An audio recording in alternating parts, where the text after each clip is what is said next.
I solemnly swear that I am up to no good.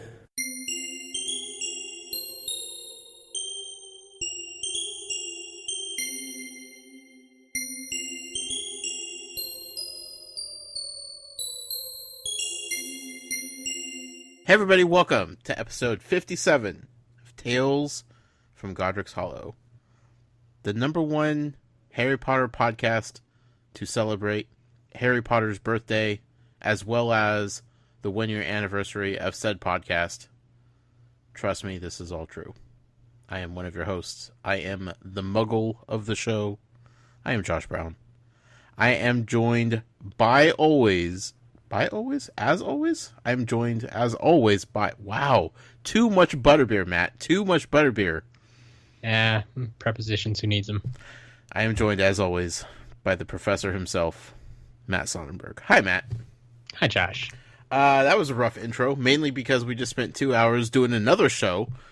We did. Which was a lot of fun. I'm not going to sit here and say that I had a bad time. I had a wonderful time. It was a lot of fun. We did a live stream... special edition of Butterbeer Banter, where we talked our 1-year anniversary as well as Harry Potter's birthday. More about our anniversary, less about Harry Potter's birthday. We had people hanging out in the chat room with us, having fun. We gave away a bunch of good stuff. We read a lot of good emails. We drank some butterbeer. We looked at a cake. Good stuff, man. Good stuff. Absolutely, yeah. There are honestly a lot more people were there than I anticipated. Yeah. Yeah. People skipped out on dates to hang out with us. Yeah, that was interesting. People, neglected work for a little bit to hang out with us. People were sacrificed watching a lot. At work. Yeah. People sacrificed a lot to be with us tonight, man. It was good times to be had by all. Yep. It was a lot of fun. But we decided to make that a special edition so we didn't have to talk too much about all of that good stuff. We could focus on just the important things here on this episode 57, reading Harry Potter and the Order of the Phoenix, chapters 14 and 15 tonight. We're going to cover those. We got a Muggle poll coming up. We got emails. We got another giveaway. All kinds of fun stuff, Matt. Yes, sir. First and foremost, though. Yes. Happy birthday to Harry Potter. Happy birthday. Happy birthday to J.K. Rowling. Happy birthday indeed. Also, happy birthday to two of our wonderful community members who write in quite frequently. One more than the other, although at least one of them gets a minute on time. Atari Alex and Harry Not Potter. Both of them have birthdays today as well. So, big happy birthday to them. Happy birthday. Yeah. Lots of birthdays going on, man. It's a good day. It's a good day to be born, apparently. Before we get started, I completely forgot about this until we said her name a bunch of times on the last show that we just recorded, the Butterbeer Banter. I, over the weekend, received an owl post, Matt. Oh. I received this owl post from New Zealand. You did? I did. It was an envelope inside of an envelope, which I thought was hilarious. Yes. There was a giant picture of an owl taped to the envelope. I will have to take pictures of this for you. Oh, yes, you absolutely will. Yeah, owl post for Josh Brown. Do not open until you have read chapter 9. Okay. I panicked because I had already opened it by the time I read that. And then I had to sit there and think what chapters we were on and what chapters, like what book, like is this supposed to be for like the next book or the book that, that we're currently reading? I was very confused. Yep. Anyway, this came from Kim. Friend of the show. Was this perhaps sent by Errol? Possibly, yeah. I mean, it came several weeks late. Took a while to get there. It took, New Zealand's a hop, skip, and a jump away, Matt. But yeah, for slow, old, and aging birds, it takes a while. Anyway, in this owl post, there was a nice envelope addressed to Mr. Josh Brown. The cupboard under the stairs, Vancouver, Washington, America. Perfect.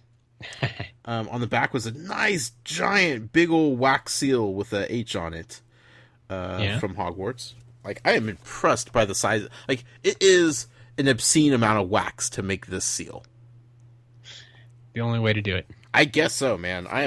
I feel like I'm not putting enough wax on the owl post that I send out, because this is...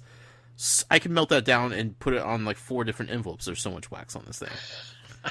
Anyway. That's why it needed its own envelope. I guess so. Inside... Oh, I'm dropping stuff. Okay, here we go. Inside is my official as it gets, folks, Hogwarts letter. Ooh.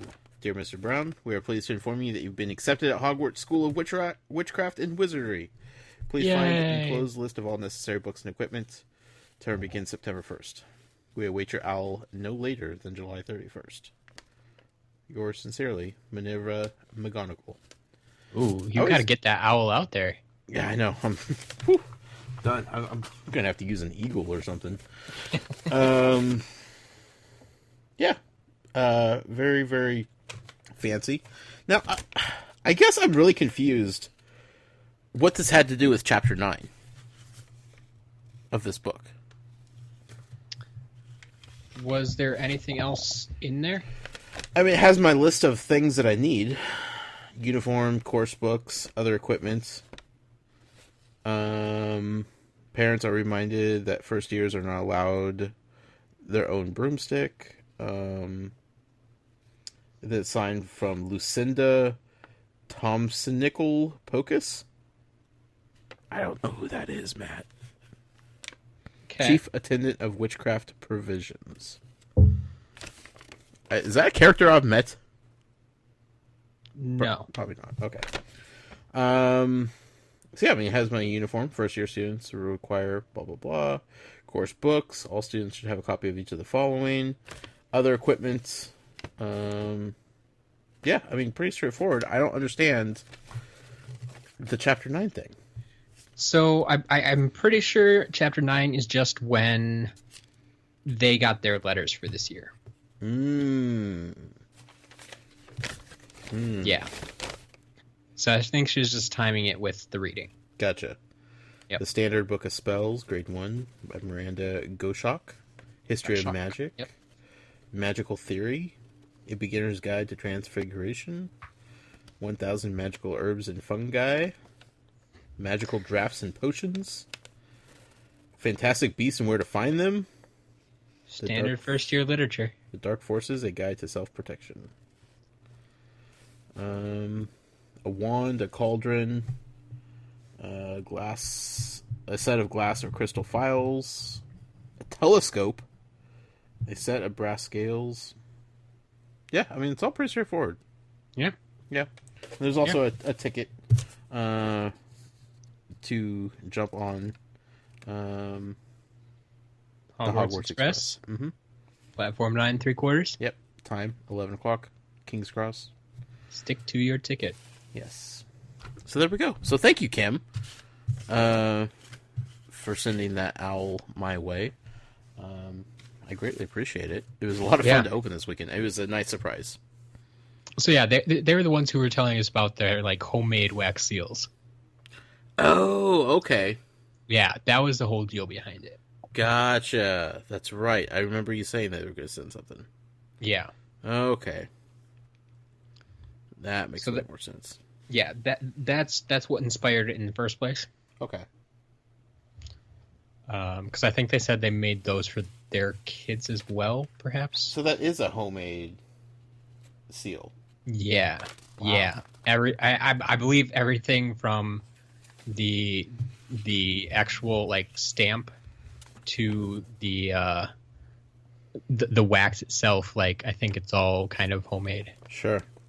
Wow. That's impressive. I need to step my stamp game up. What it just comes down to. Yeah, so thank you, Kim. I greatly appreciate that. I just sent you over a picture of the funny owl. Cracks me up. Yeah. Yeah, I think we can put that up in the show notes. Yeah, later. I'll take a better picture of it for you, so.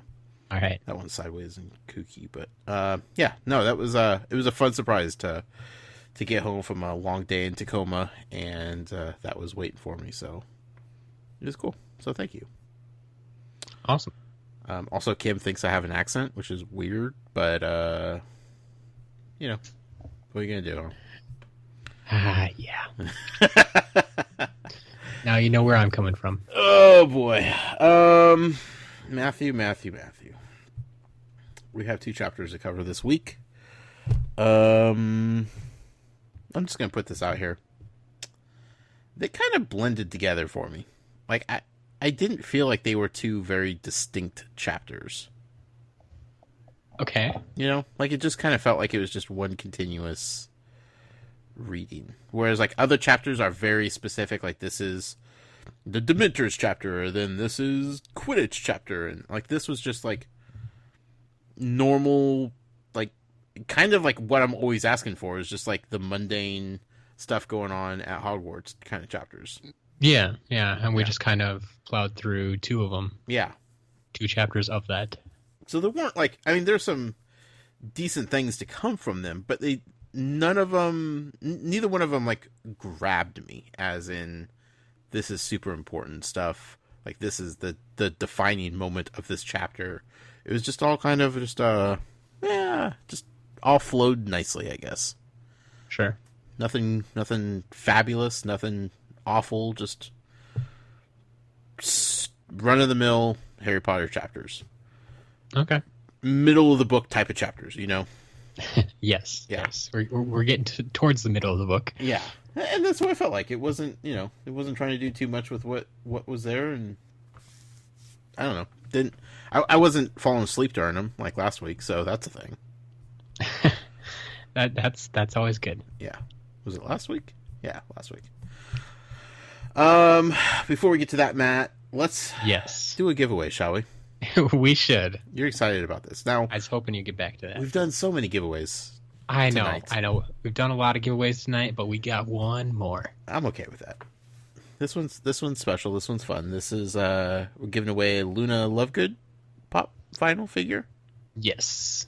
The special San Diego Comic-Con one that was just released last week or so. 2 weeks ago. Okay. What was the method of which we asked people to enter this giveaway, Matt? We asked people to create their own Harry Potter pop figure. That's right.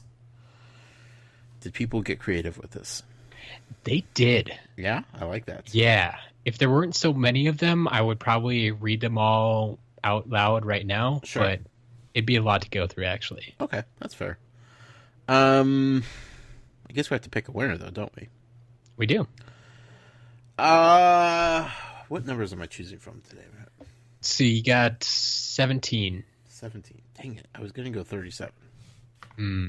Not quite that many. It's a popular number today. 37 has been a popular number today. Matt, we are celebrating our 1-year anniversary of this podcast. Let's do number 1, shall we? Number 1. Number 1. All right. Number 1 is going to go to Olivia. Olivia, congratulations. Do you say Livia or Olivia? Her name is Olivia, but apparently goes by Liv. Okay, that's fair.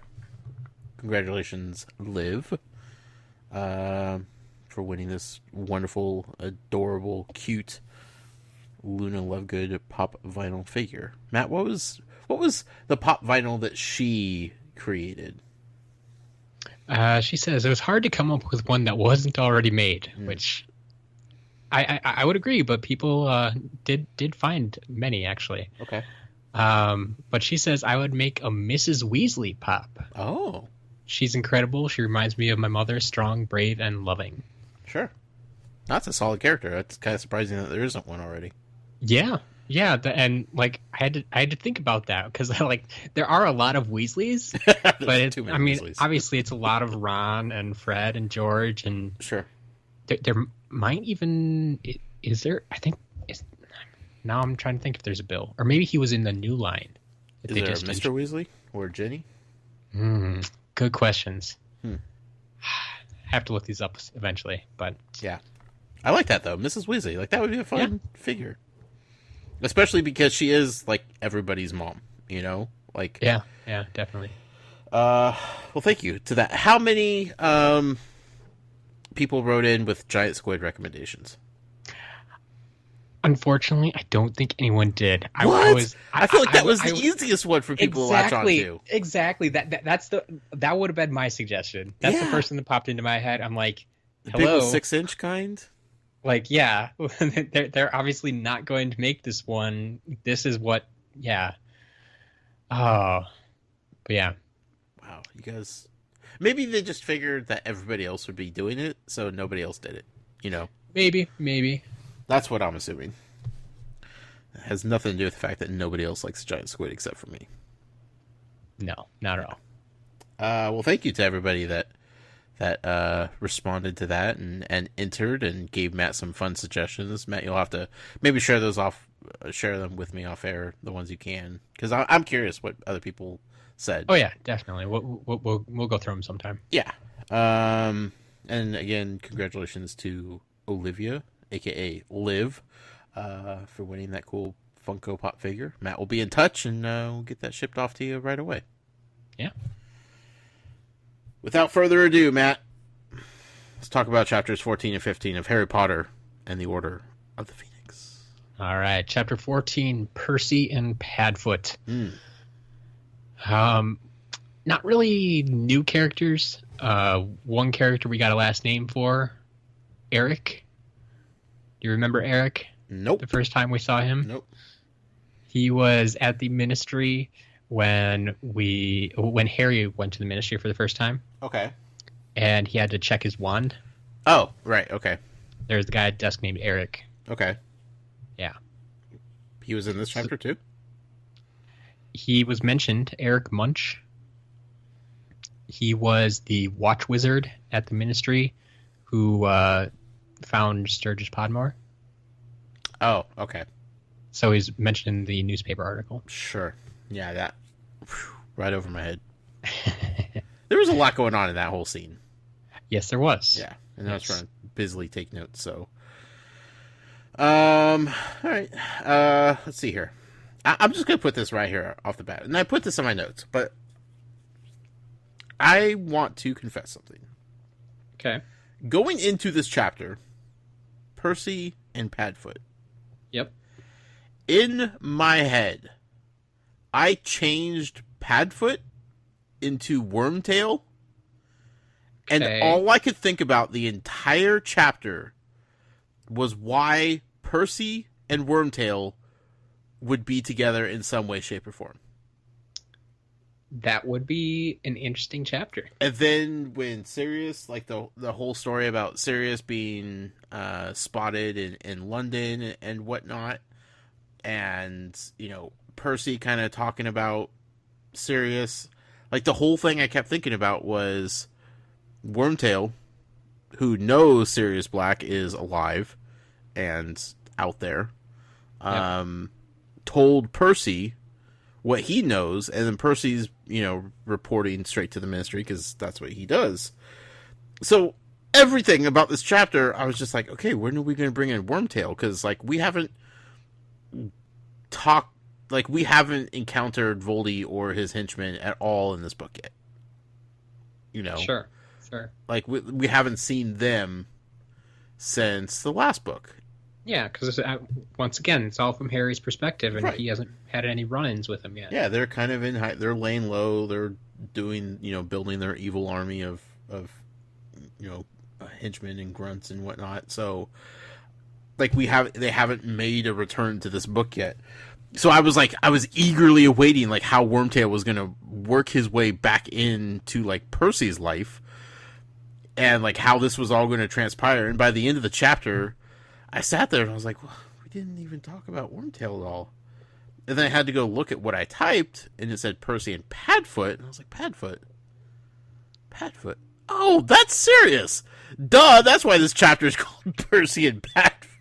Because you kept talking about Sirius, what do you know? But they didn't refer to Padfoot as Padfoot the entire chapter, so it threw me off. Big time. That's true. They did not mention Padfoot. They mentioned him going out in dog form a couple of times. And they even, like, refer to Snuffles, but Padfoot, the word Padfoot was not used, So Yep. my brain didn't make that connection. See, and that's J.K. just sticking to her alliteration. I know. I think she wanted to put all this information in the story somewhere. She didn't have like a good place for it or a chapter to do it on her by itself, and so it smushed it all together. And it's like, okay, now what can we call this chapter? Right. Like I kind of think that's how she wrote stuff. It's like, okay, now this happens. We'll break it up here. This section is about this, so we'll call this chapter this. Yeah. And yeah, you get to this chapter and it's like, there's no like big event. I mean, kind of Percy, but you can't just call the chapter Percy. Right. I mean, maybe Percy's letter or something like that. But then, yeah, Percy and Padfoot. Yeah. I mean, what's the bigger event? Percy's letter or Sirius popping his head out of the fireplace? You know, like... Yeah. They're both pretty equal. Neither one of them like stand out as like the shining moment of the chapter, so you kind of have to go with both of them. I totally get all of it, but because the word Padfoot was never used, my brain just shut that out completely, and I was totally thinking evil deeds going on. It wasn't. So this whole chapter, in retrospect, is weird in my head because I was expecting something completely different. Your head was in the wrong place while it was being read. Yeah. So, just fair warning. I'm dumb. All right. And All right. I forget things, but here we go. What do the students do on weekends at Hogwarts? Whatever they want, pretty much. Yeah. I mean... we gotta look at it finally, but I started to question that. I was like, oh, it's the weekend. And I started trying to think back to, like, have we ever, like, distinctly had a weekend at Hogwarts? It feels like every time... Oh, definitely. Have we? Yeah. Were they just doing their own thing? Yeah, I mean, they'll be sitting in the common room playing games, whether it be wizard chess or gobstones or, I mean, in the third year, that's when they got to go to Hogsmeade. See, I was trying to remember if they went on the weekend or if that was like a day trip. No, it was definitely, like they were Hogsmeade weekends. Okay. Like that's when they got to sign up for. That does make sense. Okay. Well, beginning of this chapter, that's all I was thinking about. I was like, man, like, I don't know that life of a private school where you don't just go home and hang out with your friends. Exactly. Yeah. I've never, I never went to public school. I always went to private school, but it was never a boarding school. Right, not a live-in school type of thing. Yeah. So yeah, it was. I just started getting curious about what the students do to stay busy, and turns out they do a lot of homework and they practice Quidditch and they kind of goof off and be kids. Yep. Which exactly then made me start thinking, well, what do the professors do on the weekends? Like, what are they up to? Because that might be more interesting than the dumb kids just hanging around school. Well, you see, I think the professors are probably visiting Hogsmeade every weekend. Yeah, definitely. Or operating wherever they want, really. Well, you can't operate in Hogwarts. Can the professors, though? No. Dumbledore has put the spells on the place. Like, you can't. Well, what if they go to Hogsmeade and then operate out? Then you could, yes. Okay. All right. What I'm saying, Matt, is like they're nowhere to be found. Like, well, someone's got to be there. Yeah, Filch and Miss Norris. I was gonna say, otherwise Harry would never get in trouble. I think that's a lot of why we don't see weekends. It doesn't feel like weekends because that's when they're off doing their things. Yeah, that's when they get in trouble a lot, and so that's when the action is, and so you're not paying attention. It's like, oh, it's weekend. Sure. They're not usually skipping. I mean, occasionally they skip classes to do these things, but usually I think it ends up at like nights or weekends. Right, is when this stuff is happening. Yeah, nights for sure. But yep. I appreciated the letter that Harry wrote to Sirius. Yes. The thought he put into making it completely nondescript and included no information that if somebody were to steal it would get anybody in trouble. Yeah, I don't like. I kind of equated it to trying to like write a spoiler-free review of a movie or something like that. Pretty much, yeah. Like he really had to sit there and think. It's like, okay, I have to be very careful about what I say. Mm-hmm, mm-hmm. But he finally put himself in Ron and Hermione's shoes too. Yeah. And realized, this is what they were trying to do all summer. Right. Well, yeah, And he's always mad at him for not writing him more often. Mm-hmm. But then when you sit down and have to write a letter, trust me, it's tough sometimes. It's tough to write a full letter to somebody. Yeah. And especially when you're limited in what you can say. Right. My favorite line of it when he was talking about Professor Umbridge was, "She's nearly as nice as your mom." Yes. That's so good. Like, thankfully you have something to, compare her to. Yeah. That actually works. That, yeah, it sounds innocent, but not if you know Sirius's mother. Yeah, which many people probably don't. So, like, if somebody were to swoop in on that letter, it's safe, Yeah, like the only questionable line, in my opinion, in that letter was "our biggest friend." And now most people are just gonna read by that and say like your best friend, right? Like you just worded it funny, our biggest friend, okay. But if you do take it literally, like that's probably not too hard to figure out. Sure. But so that's like the only line I would question in that letter. But the rest of the letter I think is quite well done. Yeah, but they would have to know a lot about Harry Potter and who he's friends with, like. Well, yeah, but I mean, think about it. Anyone who's trying to intercept this letter would, in theory, probably know a lot about Harry Potter if they're trying to intercept Harry Potter's letters. Yeah, yeah. Or at least they're going to give it to someone who knows Harry Potter well. Sure. But do they know about Hagrid? It's complicated, but yeah, I get it. I don't know how else you would describe Hagrid, though. Yeah. I mean, like I said, it was well done overall, and yeah, I don't think anyone's really going to put two and two together, but yeah, for a dumb kid, he did his best. Yep.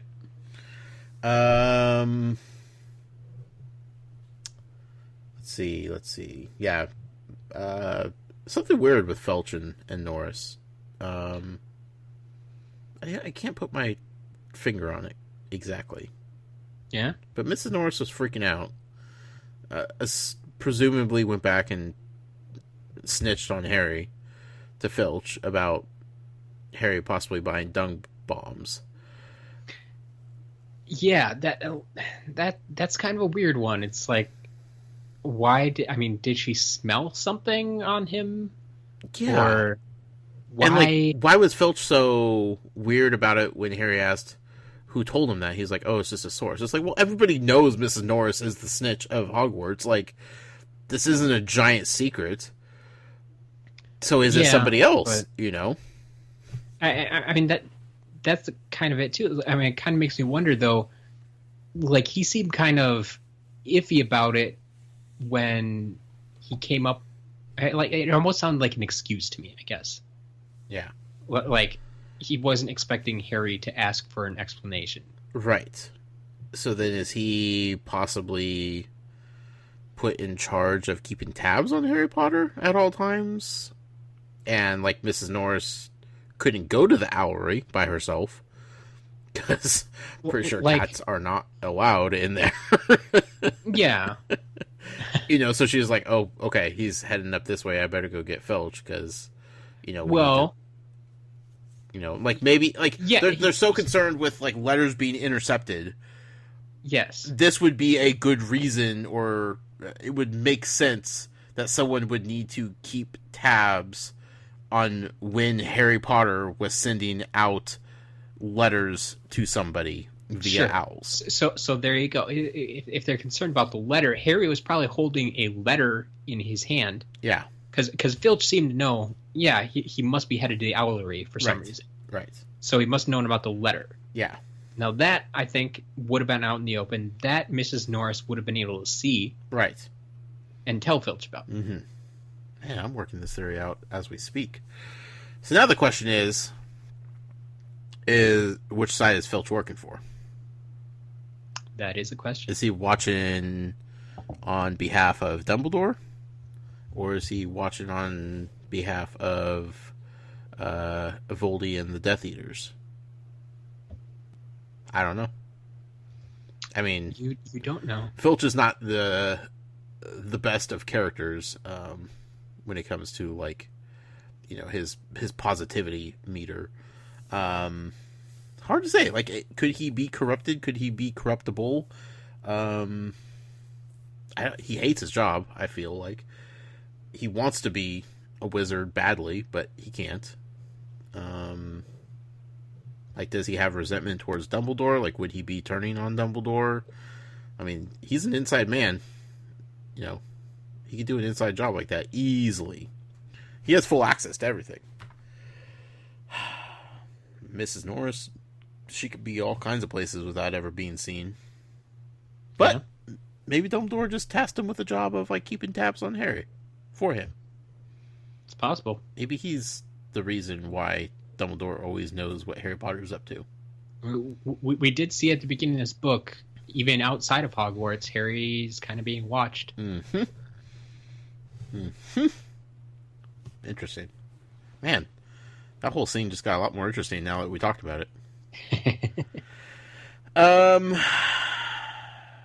So we got Harry and Cho Chang in the owlery. Yep. She catches them at the worst times all the time. She's real good at it. He was just seeing these weird reptilian death horses. Yep. And he was distracted, of course. But here she comes. She starts talking. She's not as awkward as she usually is with him. He's not as awkward as he usually is with her. This is good. Yeah. He's getting better at this. He is. And then she drops, like, the big line of commenting how brave he was when, you know, him and Cedric got warped through the portkey into Voldy's grasp and all that awful stuff that happened. Mm-hmm. And, like, that was all he's needed to hear. You know, because, like, he feels like all of this weight on his shoulders. He feels like 98% of the people out there don't believe him as to what happened. And he's having, like, this giant burden of dealing with that emotional stress and pain of, you know, the whole instance with Voldy coming back and the Death Eaters and all that stuff, but, like, still having to bring Cedric's body back to Hogwarts and people not really believing how Cedric died or what the circumstances are. Like, that's so much has been on his shoulders. And just for Cho Chang to say, hey, you were brave. Like, that sucked. And, like, it wasn't just her believing him, which a few people have stood up and said, yeah, we believe you, we're on Team Harry Potter here. But it was acknowledging that what he went through was awful and he was awesome in the way he handled it. Yeah. You know, that was good to hear for him. He needed that. Yeah, definitely. You know, and as he said later on, like, everything else that was going on at that moment, it's like nothing mattered. Like, he had forgotten that he wrote the letter to Sirius, that he, like, sent it away. He had forgot about the weird death horses. Like, everything was just a blur at that point, except, like, that moment with Cho Chang. That was so crucial to him. He's hit with a little bit of euphoria, basically. Yeah. Something he's needed, because it's been a rough few weeks at Hogwarts already. So that was cool. I really liked that scene. That was important. Yeah. So my big question from that scene, or actually the scene right before it, I guess technically, right before Cho got there, can owls read? I almost feel like we tried to discuss this before. Can owls read? But do you remember, like, he found Hedwig, and he had the letter, and it's like, I know this says Snuffles on the envelope, but I need you to take it to Sirius. Right. And so it made me think, it's like, do you always verbally instruct your owl where to go? Or are they actually reading the address on You this would think thing? they'd have to read the address, right? Yeah. They just get up and go. That's why they have such specific addresses most of the time, too. Like, the cupboard under the stairs. Yeah. Like, this is where you're supposed to deliver it. And Well, it's you would like, think okay. you wouldn't need to write the address if you were just verbally telling the owl each time. That's true, too. You know? Yeah. It would be pointless. So, I would say owls could definitely read, yeah. yeah. Can other birds, though? Well, I think we've seen other birds used for delivery. So, Right. But does that mean they could read? Or does that just mean it was a crapshoot? It was like we know Sirius has used tropical birds. Yep. But can they read, or do they need a little bit more instruction than the owls do? I don't know for sure. Like, they didn't seem to have much of a problem. Well, we don't know how long it took them. That's true. You know, they could have been lost for a while, for all we know. Do you have to teach an owl to read? Do they just know? See, and that's the thing. Like, I've wondered about the owls in the first place. It's like, are all owls capable of deliveries like this? Or is it an enchantment you put on, a charm you put on them? I mean, it definitely doesn't seem like it's species specific, because we've seen all kinds of different species. Yeah. And it feels like if it's a charm that you would put on them, like, why couldn't you put it on other animals? Maybe you could, Matt. So I'm thinking it's something owls innately know how to do. Sure. Which kind of fits, like, the stereotype of owls. Yeah. Through pop culture. I mean, yeah. If I know a thing or two about owls, I pretty much learned it through Winnie the Pooh. So that was a wise old owl, Matt. It's true. Yeah, interesting question though. Definitely, I think they definitely read. All right. Let's see here. Man, yeah, we talked about Filch and Norris. Okay, let's get to the paper. The delivery of the Daily Prophet. Yep. Came in again. For another Knut. Yes. So Podmore has been arrested. He was, yeah. Attempting to access a top security door. Yeah. Just trying to get through a door. In the middle of the night. Arrested and sentenced to 6 months in Azkaban. Yeah. Here is my problem with this. Okay. I was under the impression, and I don't know why, but I've always kind of seen Azkaban as the end-all, be-all for criminals. Okay. Like, once you go to Azkaban, that's just it. Like, I have not seen it as a place where you could go for a 6-month period of time and then come back from. Because of how awful the Dementors are in Azkaban. Or, like, do they just pay extra attention to the lifers with, like, you know, essentially death sentences? Like, do they not mess with the people that are in there for 6 months at a time? Because I just feel like you don't come back from Azkaban after 6 months and everything be okay.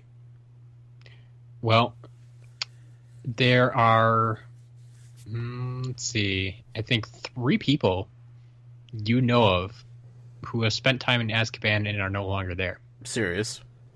Yes. And he's kind of messed up. He was there for a while. He was there for a long while, Yeah. but he came out and Sure. can still function. He can, but he has some emotional trauma from that.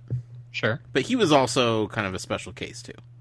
Yep. Like, he believed every single day, every minute of each day, that he was innocent and he was going to get out and prove it. Yeah. You know, like, he held on to that hope. Yep. Who are the other 2? Well, the second one I thought of, we just met last book. Barty Crouch Jr.?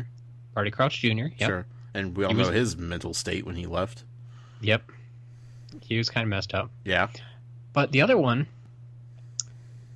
I don't know if we have an exact time frame on how long he was there. I think it was shorter than 6 months, but at least a couple of weeks, I think. your boy Hagrid. That's right. Yeah. In the second book, Chamber of Secrets, Yeah. they thought he had opened the chamber again, and they took him away to Azkaban I for a while. forgot about that. Yep. Huh. Yeah. Because that was okay. right before Prisoner of Azkaban, and you knew the title of the next book. Sure. And you're like, oh, Hagrid's going to be the Prisoner of Azkaban. Yeah, that's right. No, not quite. Because then he got released at the end of the book. It's like, oh, okay. Okay, well, that still fits in my question, though. Like, it still feels like when he was taken to Azkaban, that it wasn't like, oh, we're going to take you for like a 6-month period of time type of thing. Like, it was, you go to Azkaban, you don't leave Azkaban. So, as I understand it, Azkaban is the wizard prison. Right.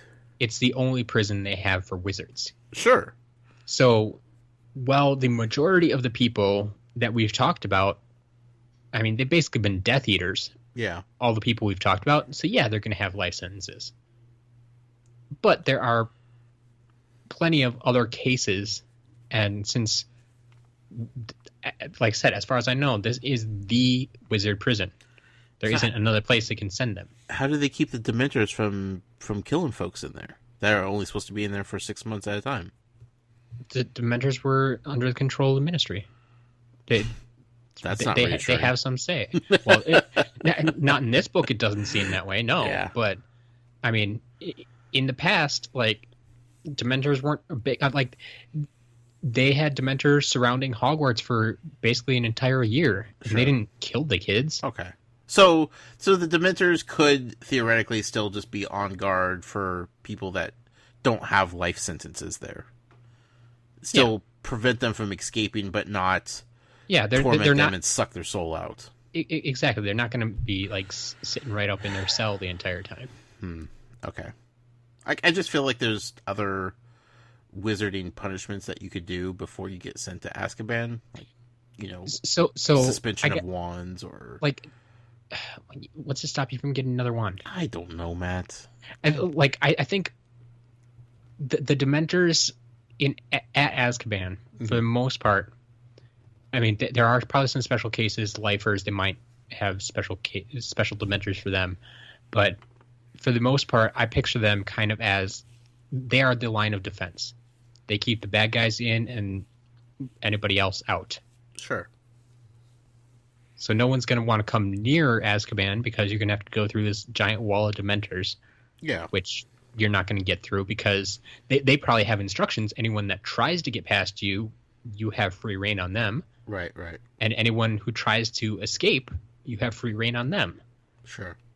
So I picture them more as more of a wall, I guess. Have we found out how Sirius escaped?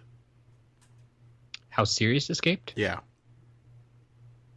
Yeah.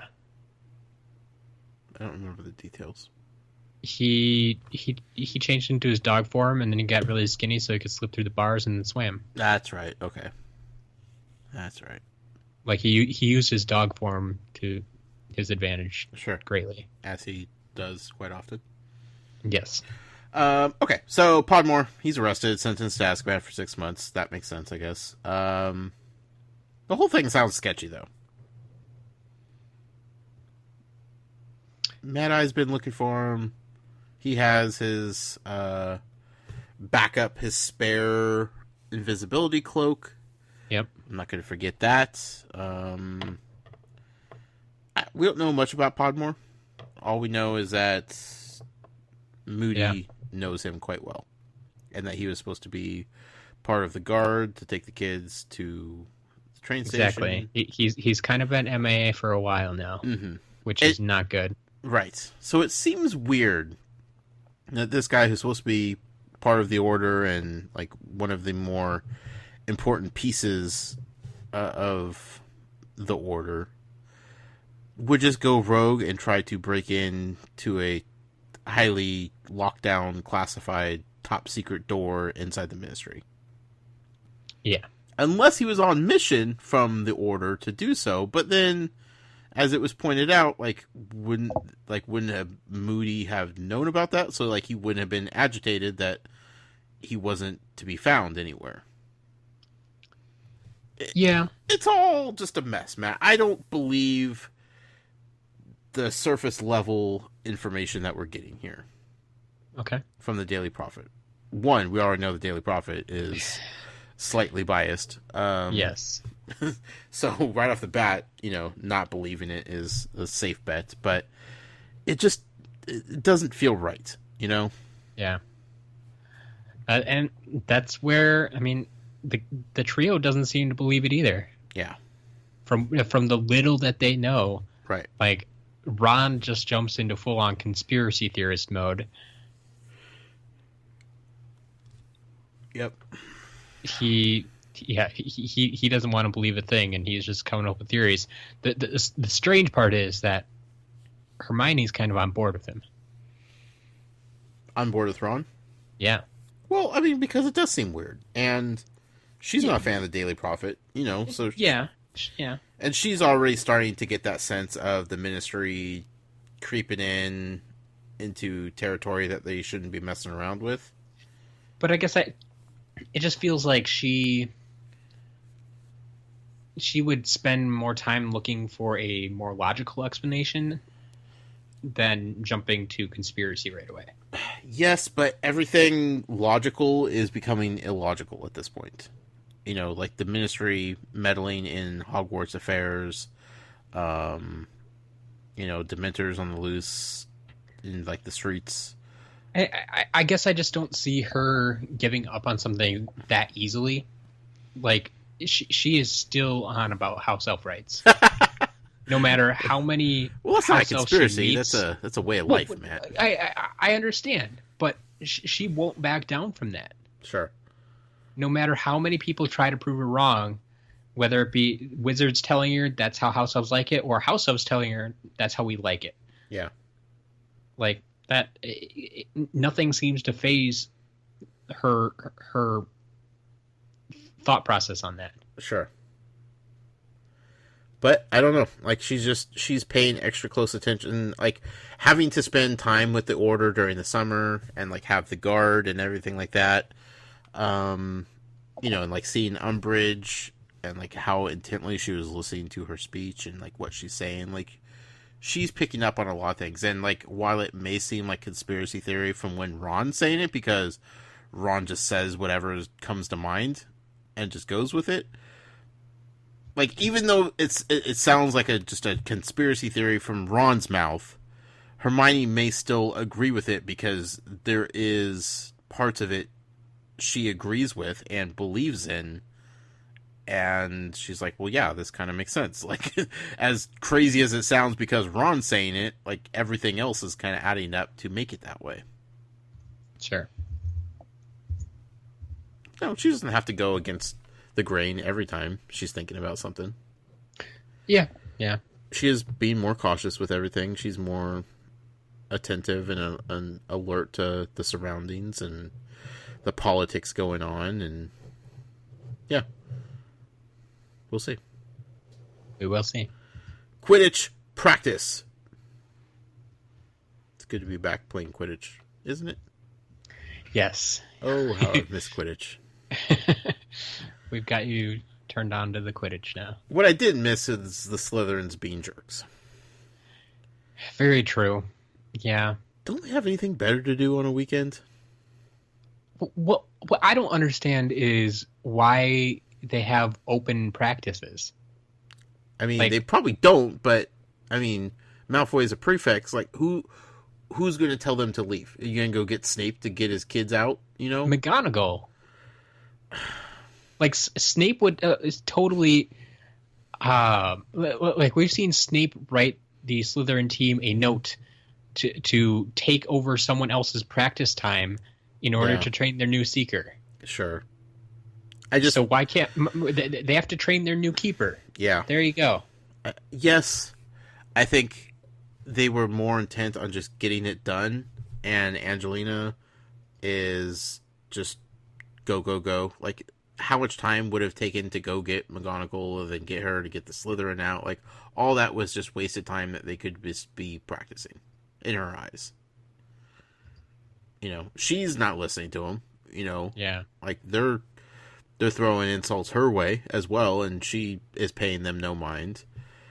The only one that seems to be really listening is Harry. Yep. I mean, Ron is just having a day to himself. I don't think it had anything to do with the Slytherin being there. Like, it didn't help matters at all, but he was so paranoid about being good for his brothers and for Harry and for the team itself.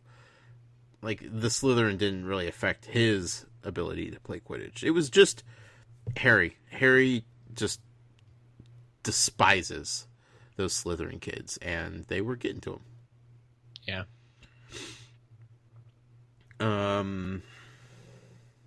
So the Nosebleed. Yes. We gotta talk about the Nosebleed. Mainly, we gotta talk about the Nosebleed because this will play into our Muggle poll. It will, definitely. Yeah. I don't remember who it was that got a nosebleed. Katie Bell. Katie Bell got a nosebleed. She got hit in the face with a quaffle? Yes. Okay. One of the twins flies over. George? Fred. Fred, I believe. Okay. Yep. Mix them up. To be perfectly honest, I do too.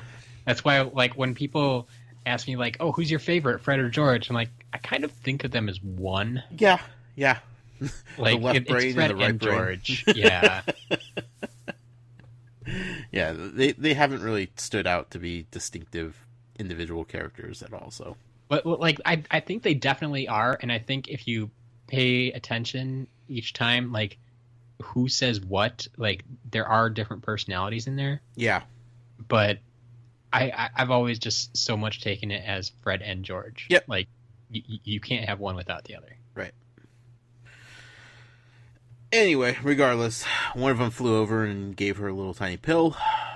In theory, it's supposed to stop her nosebleed, right? Like, this is what they've been working on. Yeah. To stop the bleeding. Yeah. Yeah, because we know that they've had the, I believe, nosebleed nougat. Mm-hmm. Right. And so they've said that that's part of their scheming snack boxes. And they always say, well, we have, like, the antidote to all of these things as well. The reverse effect will give you that as well. So once you get out of class, you don't have to go up to the hospital wing. You can just eat the other half of it and be done with it. Right. So, Katie takes a pill. She didn't even think twice about it. No. Like, I don't know if that's just blind trust in Fred and George, or... I think it's a little heat of the moment type of thing. Yeah. But, like, she had just got smacked in the face so well that her nose started bleeding. I mean, it's essentially like someone just came up and punched you. Right. And you're thinking about your face and your nose, and if someone came up to me and said, "Here, take this, you'll feel better," like, I'm assuming, okay, painkiller or something. Great. I'm not thinking, oh, this is gonna make it worse. Why would someone do that? Yeah. I don't know. Well, it made it worse. It did. Spoiler. She just kept bleeding. Just blood pouring out. That's not what you want. Coming fast and faster. Yeah. Long story short, this practice was a mess, top to bottom. Yes. And poor Angelina, like, she is doing her very best to be the best captain she possibly can. She's trying so hard, and she finally got the entire team together. Like, Harry was there this time, and it just, yeah.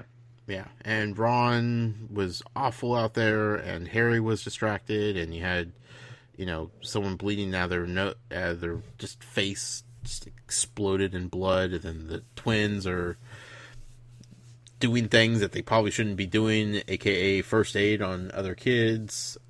Just poor Angelina. That's all I can think about. Yeah. Do you want to talk about the Muggle poll now, though, since we're just talking about it, like, straight up? Sure. Okay, let's do it. We usually wait for, like, in between chapters or whatever, but let's just do it right in the middle of the chapter. The Muggle poll Matt puts up on our Twitter account, Tales from GH. It's at Tales from GH. Puts up about 4 p.m. Pacific time each night of our recording. Allows you guys, the listening audience, to jump in, chime in, and let us know what you think about a particular question that Matt poses regarding the reading at hand. Matt, what did you ask the fine folks this week? This week, I kind of took the choose your own adventure approach. So you've just been smashed in the face with a quaffle. Mm-hmm. You see Fred and George approaching. What do? You could race to Madame Pomfrey. Mm-hmm. I figure, just run out there, get it fixed, and get back. You could accept a small purple candy they give you. Sure. You could decline the candy and keep on playing. Or you could just ignore them altogether and keep on playing. Okay. What would you do, Matt? I'm going to Madame Pomfrey. Okay. Just right away. Just get it done. I've seen what she can do. Yeah. I'm thinking, like, we learned this a couple years ago with Harry. She said, if you had brought me the broken arm, I could have fixed it in an instant. Right. But regrowing the bones, that's going to take time, and it's going to be painful. Yeah. This is, like... I mean, once again, I think this is kind of her Gryffindor showing through. Mm-hmm. They think they can just power through it. they don't need help. They're a proud group of folks, aren't they? And so, I think that's why we see so many Gryffindors just get worse and worse injuries, because they don't want to go to the doctor. Sure. But in my head, the Ravenclaw head, I guess, just go. Get it fixed in like 10 seconds, and you can be back out and finish the practice. Sure. Like, that's what makes the most sense to me. Yeah. But then again, like, I think everybody's trying to just not upset Angelina even more. Like, they're trying to be the best little soldiers they can for her. And honestly, like, maybe this is the Hufflepuff talking, but I'm totally trusting Fred and George on this one. Sure. Like... Sure. You guys have been working on this. You've been experimenting on first years. I feel like you wouldn't be giving this to me right now if you weren't 100% like, you didn't think that there was going to be side effects. Like, you were confident in your product enough to use it in a real-time situation. And that's the thing. He was very confident about it. Yeah. Fred was 100% sure this was going to stop the nosebleed. It's like, right. Yeah, you're right. We have tested this. Yeah. So, you know what? I'm going with it, Yeah. Those guys, they're not trying to do me further harm. They're not trying to make this a joke. Because, like, all joking aside, when it comes to Fred and George, they are at their most serious when they're playing Quidditch. Sure. Like, they do take Quidditch very seriously. They still have fun out there. Don't get me wrong. Like, they still are the troublemaking twins. The Bash brothers of Quidditch. But, like, that is something that they do take a lot of pride in. And, as opposed to, like, schoolwork or anything else regarding school, Quidditch is something that they're passionate about. They love it and they want to be good, so they take it seriously when they're playing. So I would feel like, even during practice, especially with Angelina out there barking orders, that they wouldn't be coming to me with something that was going to be a joke or make the situation worse. That they are honestly doing their best to try to clear this up so everybody can get back to practice. Yeah. So I trust them. Okay. Yeah. Yeah, I understand that. And honestly, our listeners voted a lot more closely than I would have imagined. Yeah. We did end up with a winner. 32% for decline and keep playing. Okay. But then we had 24% for accept the candy. Now, I'm saying I would do that because I'm a trusting Hufflepuff. I'm not saying that's the smartest decision. Sure. Right. Sure. But I understand. And then we had a tie with 22 for race to Madame Pomfrey or ignore and keep playing. Yeah. So all relatively close in there, but the majority of people will keep playing, I guess, is the key factor there. Mm-hmm. That is good. Then, of course, we had Atari Alex, who had to flaunt all of my... 4 options weren't enough for Alex? No. He went for secret option number 5. Okay. That's at the back of the book. If you turn the book upside down on the last page, that's where you get the extended edition. The 20th anniversary editions, perhaps. Yeah. He says, learn basic magical first aid and apply it on yourself. Do they teach that?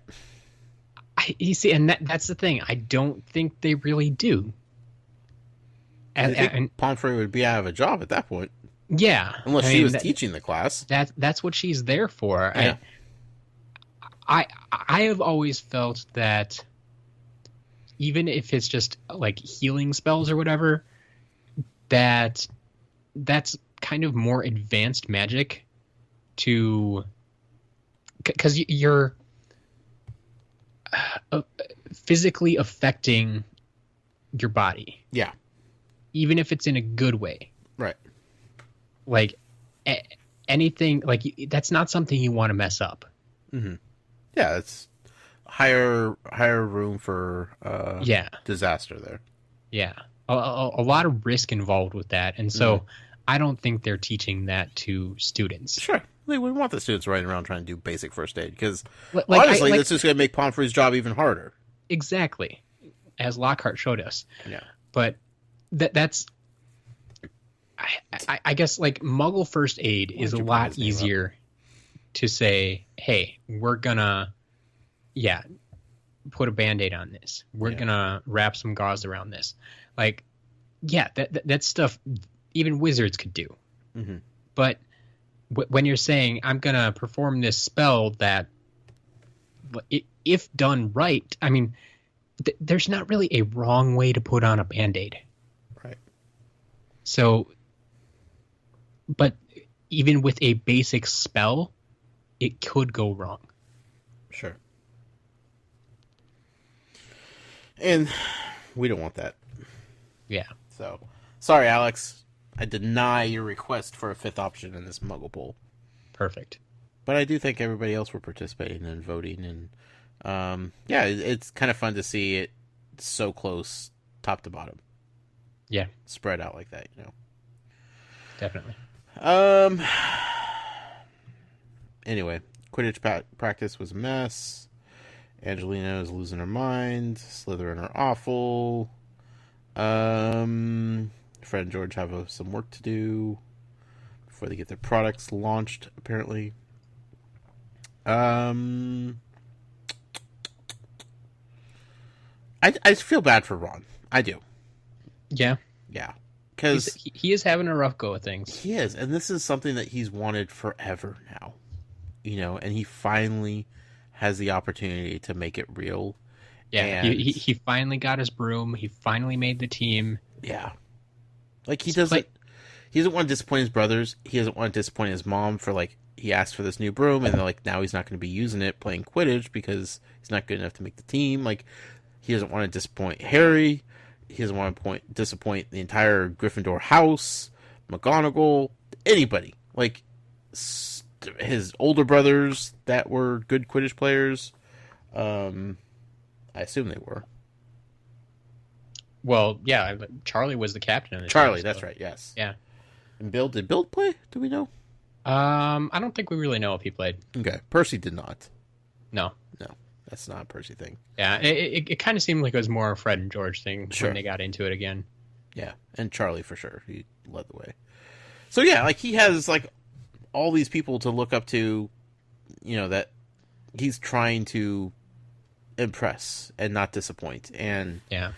And like we've seen Ron play Quidditch before with his brothers and even with Harry. Yeah. Back at the Burrow. He's fine. That was just for fun. That was a scrimmage. That was at home. That was playground games. But now he gets to do that, but it's for real this time.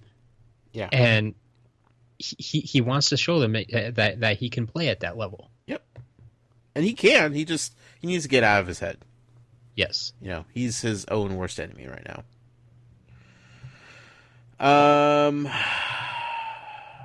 Astronomy class, we got to mention about that.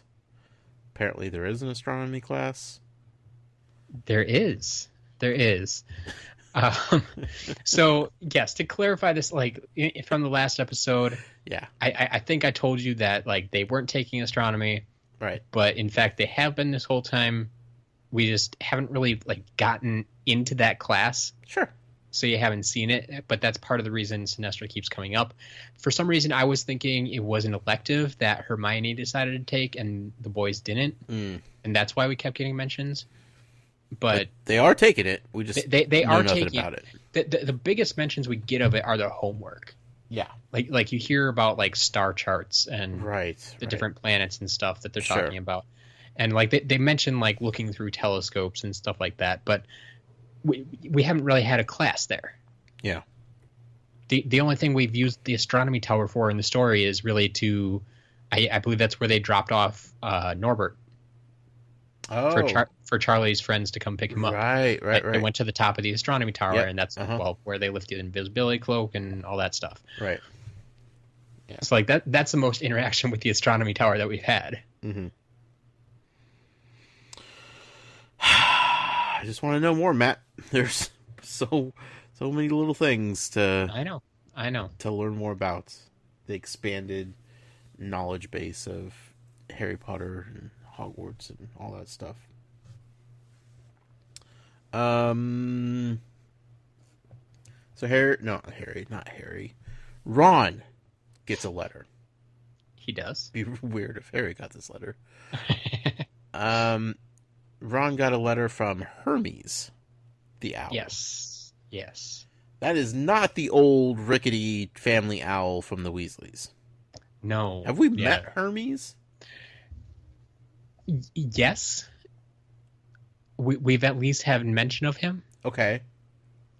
We knew this is the owl that Mr. and Mrs. Weasley bought Percy for becoming head boy. Yes, head boy. Yeah, because he was back in school yet. Right. Yep. Okay. I forgot about that. Yeah. And this is when we got the biggest mention, I think, was when like Ron wanted to send someone something and Percy wouldn't let him use Hermes. So he had to use Arrow instead. Right. Yeah. Okay. Just need to clear that up. Because reading, I was like, man, Hermes, that name doesn't ring a bell, but what other owl would they be recognizing from the Weasley clan? Yep. But then why would Percy be using the family owl? Because he's, not with the family. Not with them. Yeah, this is his personal owl that he has now. Okay. Kind of like Harry has Hedwig. Yeah. Percy has Hermes. Sure. Yeah. Makes sense. I just forgot he had his own, I guess. Yep. But we never really, talked to Percy much. All right, so he has this letter for Ron. What a letter it is. Yeah. It's quite the letter. Pretty scathing. One of the worst lines, I think, is when he cautioned Ron not to go the Fred and George route in life. Yeah, that's... Yep. Semi-successful businessmen who passed all their owls with flying colors. Don't go their route, Mm-hmm. They're troublemakers, sure, but, I mean, they're still doing fine, academically speaking, and they have their future kind of laid out for them, and they're working hard to obtain that goal. It's just, Percy being Percy. Yeah, different definitions of success. Yeah. Cautioned Ron about hanging out with Harry Potter. He says he pretty much needs to dump him. Hanging out with that boy. Yeah. Like, that was a great start to the letter. Yeah, you should not hang out with that boy. Right. I'm glad Ron shared this letter with Hermione and Harry. Like, he read it and got super angry and then, gave it to him to read. Yeah, I guess he wanted them to read it, but it was almost like he was, trying to throw it away, just kind of didn't want it in his face anymore. It's like, I'm done with this. It makes me wonder, if he had gotten it by himself, if he had received it without them being right there, would he have shared it with them? Probably not. Yeah. I'm guessing. I'm guessing he probably would have just, like he ended up doing, rip it up and throw it in the fire. Right. And then, I mean, he'd be angry for a while and they wouldn't know why. And we'd have a whole nother, someone's angry and they're not talking. Yeah. That'd be great. Yeah. I could just see that happening. So I'm glad that everybody got to read it. Yep. Percy, turns out, is a huge fan of Professor Dolores Umbridge. Yes, she's a really delightful woman. She's so wonderful. She's just the best. Oh, Percy. Yeah, Percy, I mean, unless she puts on a completely different face when she's at the Ministry. Yeah. Like, I have a hard time that anyone would say that about her. Right. Just I don't even think Fudge likes her. He just Mhm. knows that she'll do whatever he says. Yeah. Percy's a special character, man. Yep. I mean, Percy be that's Percy. kind of why Percy is where he's at, though, too. Yeah. Because he'll do whatever he needs to get up the ladder. Yep. So, yeah, this letter, I mean, pretty brutal. Telling Ron stay away from Harry Potter, saying how great Umbridge is, how, basically they're trying to get Dumbledore removed. Yep. Like, just laid it all out there for Ron. And, Yep. like, backhandedly was also trying to congratulate him for becoming prefect. Yeah. That's that's like the beginning of the whole letter. It's like, congratulations. Yeah. And continue what you're doing. Follow this path. Don't, become like these miscreants and filth that are your best friend and your family. Yeah. I'm like, what? It was nice of Percy to write, but he's trying to convert Ron to side with him over the rest of the family. And I think the Weasleys are going to be sticking strong through this difficult times, and I think Percy's going to end up on the wrong side of things when it's all said and done, and hopefully he could be welcomed back into the family at some point, but he's going down a far different path than anybody else. And well, yeah, because he's proud that, as he put it, he escaped the stigma that it is essentially being a Weasley. Yeah. Like that. Really? Right. Which I mean, Ron has felt, the entire time that we've known him. Like, he feels that pressure. Like he kind of understands, but I mean, Percy's taking it one step further. Sure. Ron doesn't want to escape it. He just wants to improve it. Yeah. But Percy's just like, there's no way of changing things. I need to be my own. Mm-hmm. Yeah. Yeah. He's done with it. Like, he is literally like writing himself out of the family. Yep. Peace out, Percy. So yeah, interesting letter indeed. This all led to a very interesting scene at the fireplace. Yep. It's not really that interesting, only because we've seen this before. Well, yeah, I mean, the head in the fireplace itself isn't that interesting, but the conversation that goes with it. Yeah, conversation was good. I do feel kind of bad for first years that might have accidentally seen Sirius popping his head out of a fireplace every hour on the hour to check if the coast was clear. First years, it's easy to forget how rough and weird it is for first years at Hogwarts. Yeah, the transition. There's so much weird stuff that you would never see on a day-to-day basis up until you get to Hogwarts. Yep. And then all of this is just, bam, here it is. Yeah, you probably don't see ghosts floating around. You don't see people doing magic out in the open. You don't see, everybody else dressed like you, probably. Yeah. You don't see moving staircases and trick stairs and heads of convicted felons popping up through fireplaces. And pictures moving around, asking for passwords.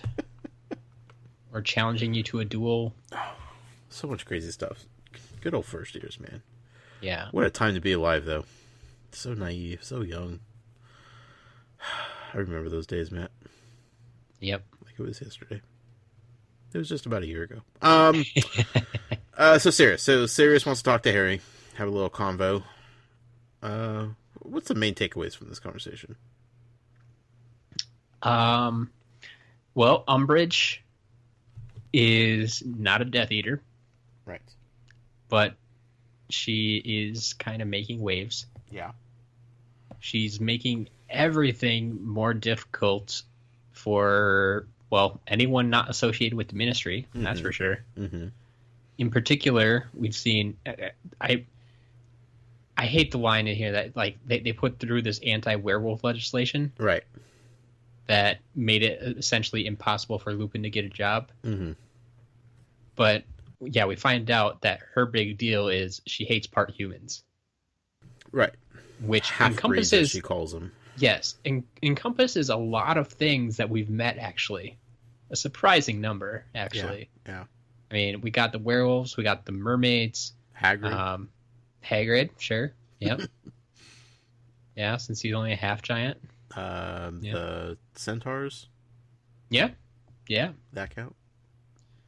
They're half human, half horse. Yeah. Sure, why not? Sure.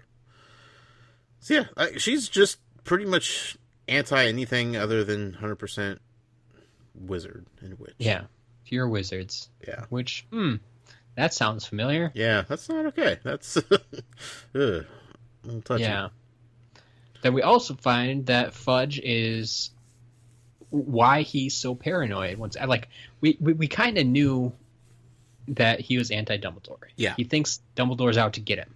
Right. But now he thinks Dumbledore is trying to make an army to fight the Ministry. To fight the Ministry. And this is why he doesn't want the kids trained in combat, as he put it. I just can't even with this guy right now, Matt. Like, he thinks Dumbledore is coming after his job. Yes. Dumbledore does not want to be head of the Ministry. Yeah, he's tried to explain this to us so many times. Like, he could have had the job, but he turned it down. Yeah. Why would he take it now? He doesn't care about all the positions he lost within the Ministry. No. He just wants to be in charge of Hogwarts. Yep. That's all he wants to do with his life. But Fudge just wants to not believe Fudge wants to keep his job. Yeah. And in his mind, Dumbledore is the only one who can take it away from him. Which he's not trying to. He's trying to bring the Ministry and Hogwarts on the same page. Yep. To fight the evil forces that are out there. Yep. But Fudge is an idiot, and... Pretty sure I've said it a few times. He's just awful. The fact that he thinks Dumbledore is trying to create an army to battle the Ministry is the most asinine thing I've ever heard. Like, that's so ridiculous. Because how many of those kids have parents that work at the Ministry? Yep. Like, what, they're going to be fighting their own parents because Dumbledore says to? Yeah. I mean, there's the Weasleys that we know of. Bones. Yeah. I don't know if you've made that connection before, but Amelia Bones, that Harry was supposed to have his meeting with. And I believe there's a Susan Bones at the school right now. Okay. Like There's probably tons of kids that we don't know about. Yeah. You know? Yeah. So he's trying to... They're very connected. Yeah. Trying to create an army to take... Not stupid. Get out of here. Anyway. That's Fudge. That's Fudge. So Sirius is trying to warn the kids. Tell them what's going on. My favorite part, though, is he invites them to go hang out at Hogsmeade on the weekend. On their next Hogsmeade weekend. Yes. And Harry's like, dude, stop. Stop trying to be cool dad right now. Like, we want to hang out with you too, but it's not safe. You know, like, Yes. we suspect Malfoy may know what's up. We've been over this, yeah. It was a risk just to go to the train station. Like, now you just want to hang out at Hogsmeade, like, the most wizard and witch rich place there is. Like, if there's ever going to be a place where you're going to get caught, it's going to be when you're surrounded by magical folk left and right. Yeah. Dumb. And then Sirius, like, tries to be all passive-aggressive, pity party type on himself, and it's just like, stop it, you know? Mm-hmm. He tries to manipulate Harry by telling Harry that that's not what James would have done. Yep. You know, like, trying to... less like your father than I thought. Yeah. Trying to manipulate Harry, like, as if Harry's going to be like, oh, yeah? You want to see how much like I am like my father? Let's do this, you know? Like, no. Serious. Stop it. Exactly. For once, Harry's in the right mind frame. Like, he's actually learned something, and it's like, no, I need to stay where I am now. You need to stay where you are now. Harry's finally got a level head on his shoulders, and now Sirius goes and tries to pull this. Yeah. I know he's bored. I know he's lonely. I know he has some things going on. He hates his mom. He hates being stuck in that house, but just let's get to a point where it's safe for you to come out serious. Yeah. Like, you are still a wanted criminal in both the Wizarding world and the Muggle world. Let's remember here. Yep. Everybody is looking for you. You killed 13 people, allegedly. Probably not the best time just to be out and about. Dog form or not. Because what if something goes wrong? You never know. Anyway, weird end of the chapter, but yeah, I don't know where this is going to go with Harry and like Sirius just being pent up and antsy and pacing back and forth essentially for days on end. But that poor guy. Yep. He needs a vacation. He needs to go back where he got those tropical birds from. That's where he needs to go. Someday, perhaps. Yeah, hopefully. Let's move on to chapter 15, shall we, Matt? All right, chapter 15, the Hogwarts High Inquisitor. Mm-hmm. Interesting. Couple of new characters. We got mentions of Griselda Marchbanks and Tiberius Ogden, who we find out resigned from the Wizengamot. Mm-hmm. And then a mention of Cassandra Trelawney, who is Professor Trelawney's great-grandmother, I believe.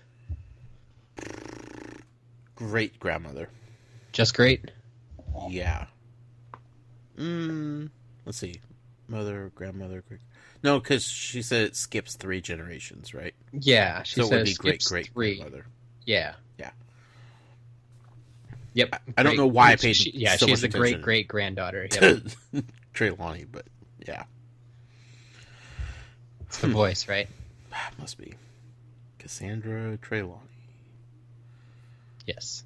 I made a note of it. I don't know why. I don't feel like we're ever going to run into Cassandra Trelawney at this point, but who knows where she might pop back up. And she got a hold of the Sorcerer's Stone. That's true. Just name alone, possibly. Well, the name is actually interesting. We'll get into that in the email section. Oh, okay. Yeah. I look forward to that. It was something new little tidbit of information I hadn't known about previously. Okay. All right, let's just jump right into the awful lady known as Professor Dolores Umbridge. You got it. So she turns out that she got the job at Hogwarts because the Ministry said that she got the job at Hogwarts. Yeah. Started putting out these educational decrees. Mm-hmm. One of which says that if the headmaster is unable to provide a candidate, right, then the ministry will select one. So basically, this is Dumbledore's fault for not picking and finding a suitable replacement. This is how we got stuck with Umbridge. Yep, he just kept putting those ads out on Craigslist, and no one was replying, and he didn't do anything about it. I mean, Moody, yep, he was available. Lupin, he was available. Except he was going to be a hard hire now, since people know his secret. Sure, that's also true. He could have moved Snape over into the role. That was always my first thought. Yeah, it's like, Snape, hello. Right. He's been wanting this job for years. Sure. Could Umbridge teach potions? Probably not. I have a feeling that... Well, okay, maybe so. Maybe they'd just be all textbook type of thing. She could teach theory of potions. Yeah. Which I feel like she could do less damage by not teaching potions than she could by not teaching defense against the dark arts. Sure. You know? Yeah. You know, he could have scraped the barrel and put in a phone call to good old Professor we shall not name and see what he's up to these days. He probably would have been more effective than Umbridge is anyway, regardless of his current state of memory. Yeah, he would have let them try something at least. Yeah. Right? I don't know. He would have tried to show them something. Yeah. I feel like if he knew what was coming, that he could have done something to stop it. So perhaps. Like maybe they would have found a loophole or some other way to get her in there, but I don't know. It's just, it sucks that she got the job, but at least we know the reasoning behind it now. Yep. But she also has this new job too, this new title. Thanks to Educational Decree 23. Mm-hmm. Hogwarts High Inquisitor. Yes. AKA more ways for the Ministry to take over Hogwarts. Pretty much. Yeah. She's basically in charge of evaluating and reporting back to the Ministry on the effectiveness of all the professors at Hogwarts. Yeah. How good are the professors? Gets to evaluate everybody and basically decide who stays and who goes, I think. Yep. So this is just going to be setting up for some interesting scenarios here as she evaluates different teachers. I look forward to it. Yeah. But first we get another class in Snape's dungeon. Yes. Tough love. Nonstop from Snape. That's what he's good for. Yeah. There was a brief mention, I thought it was going to be brief, of the grades that the kids got. Harry got a D. Yep. And Ron got a P. And I was like, ooh, I want to know more about their grading system all of a sudden. Little did I know, the next couple paragraphs kindly laid out the grading system at Hogwarts. Now, yeah. I assume this is Hogwarts grading system. This could be just a Snape thing, as far as I know, but I assume this is just the universal grading system for Hogwarts. Do we know for sure? So, this is, I believe it's not like overall throughout the year. Mm-hmm. This is the grading system they use for the exams. Oh, okay. Yeah. Okay. So they basically just for your end of the year tests. Right. Like that's what this is going to be used for. Okay, that makes sense. So but it's not Snape specific. So the other professors would use this because they're all gearing the kids up towards the owls at the end of the year. Yeah. Okay. Yeah. So this is like because Snape made mention like, if I were grading your owls, this is what I would have given you. Right. It's not something they would have necessarily seen on that assignment normally. Mm-hmm. But he was treating it as if it was their owl. Okay. That makes sense. Yeah.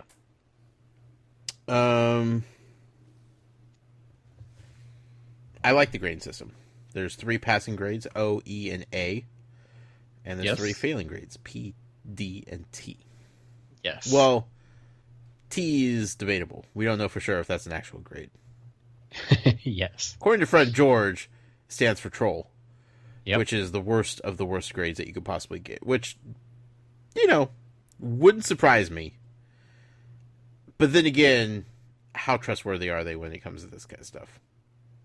They would easily just throw something out there casually as just a joke, and no one would be able to know if they were serious or not, because they would just move on to something else so quickly.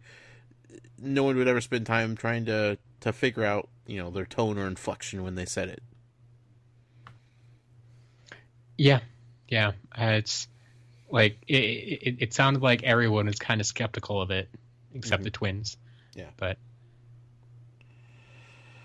so I like the grade system. That moved on to Umbridge hanging out with Professor Flitwick, who does a bang-up job. Flitwick is a pretty solid professor, it turns out.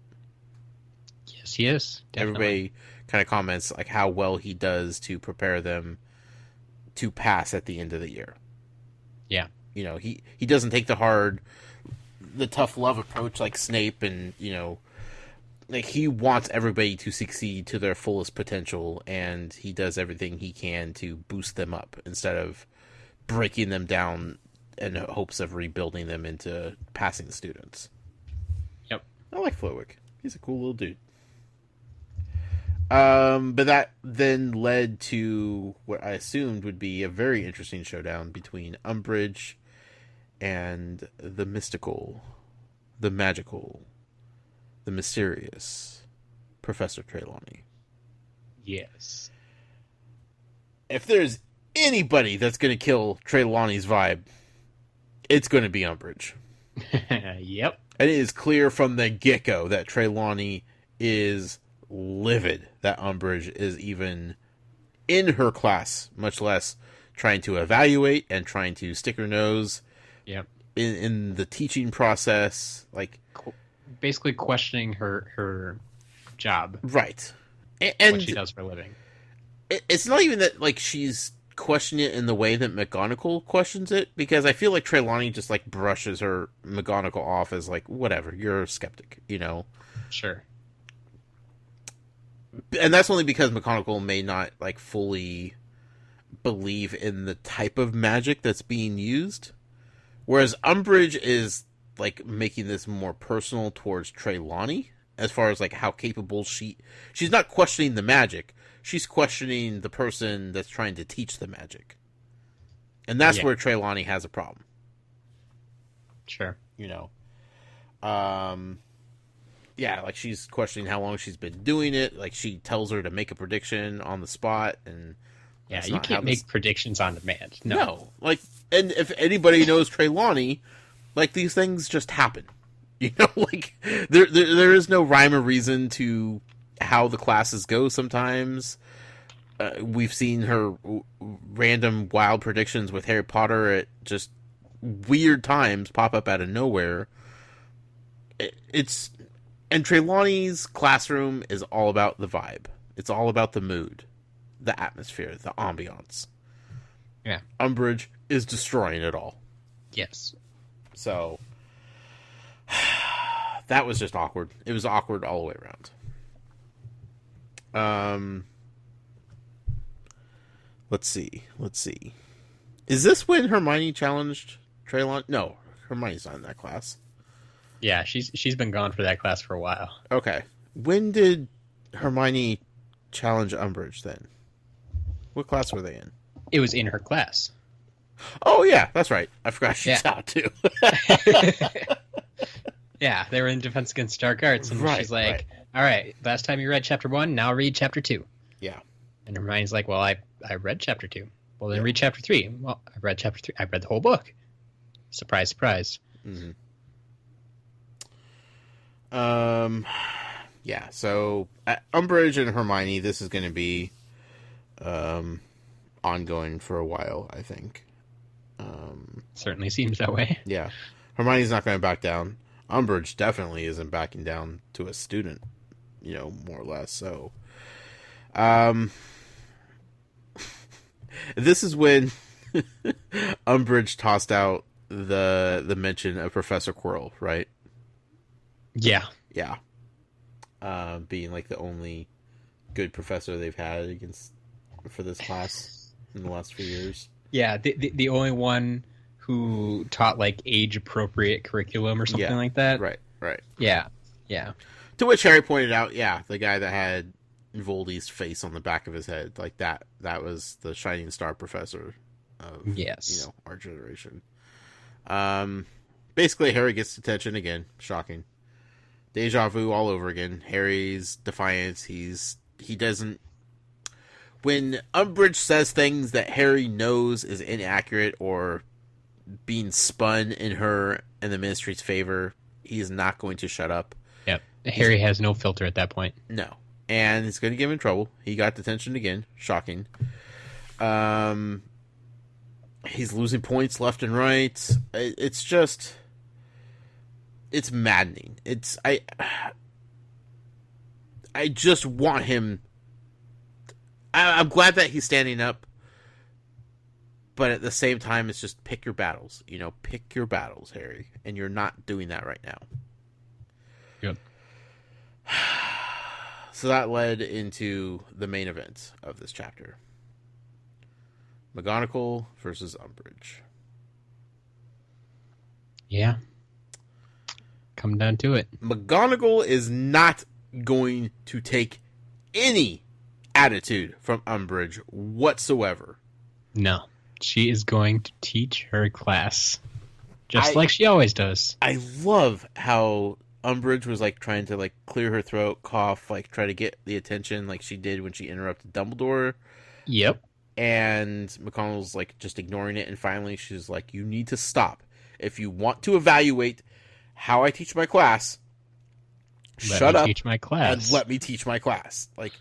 Me talking to you and answering your questions is taking away from the normal teaching experience that you would normally see. And what makes it even worse is Umbridge asks, when she gets the chance, she asks the stupidest question, in my opinion. What does it matter at this point? What does it matter if she got your note or not? Yeah. You were, like she said, she's obviously there. She's obviously not questioning why she's there. So even if she didn't get the note, who cares? Just do you do your thing, evaluate her back in the corner. Asking if you got the note is not part of the evaluation. Yeah. At least I don't think it is. I don't know what that's going to tell you. Right. Whether or not you're evaluating the owl at that point or whoever delivered the note. But yeah, it's... She just needs attention. That's all it is. Yep. She needs everybody to know that she's there and she's craving attention and she wants to be the center of it all. She's horrible, Matt, is what it comes down to. She is. So it wasn't quite the main event I was hoping for, but this is definitely preliminary rounds here. We're going to get into it with these two. Sure. McGonagall, I think, is picking her battles like she's trying to encourage Harry to do. Exactly. And it'll come to a head eventually. Yeah, Harry thinks it's already unfair that she gets to snap at Umbridge and he can't. Yeah. But there's also a little bit different relationship there. Mm-hmm. Definitely. Went down, hung out with Grubbly Plank for a little bit. Yep. I like Grubbly Plank. Yeah. I think she's a solid substitute teacher. She's neutral. She has no allegiance to Hogwarts. She has no allegiance to Dumbledore. She has no allegiance to the Ministry. She has no allegiance to other professors or kids or families. She's just there just because she needs a job. Yep. And she's just playing it straight and narrow. She tells it the way she sees it, Yep. But once again, her opinion, though, the way she sees it, is that Dumbledore's doing great. Hogwarts is doing great. Yeah. So what's the problem?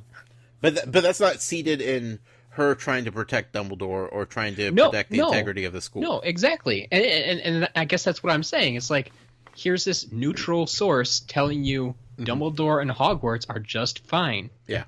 There's nothing going on here. Yeah. She is the most neutral person alive. She is the epitome of every substitute teacher I ever had in my entire history of school. Sure.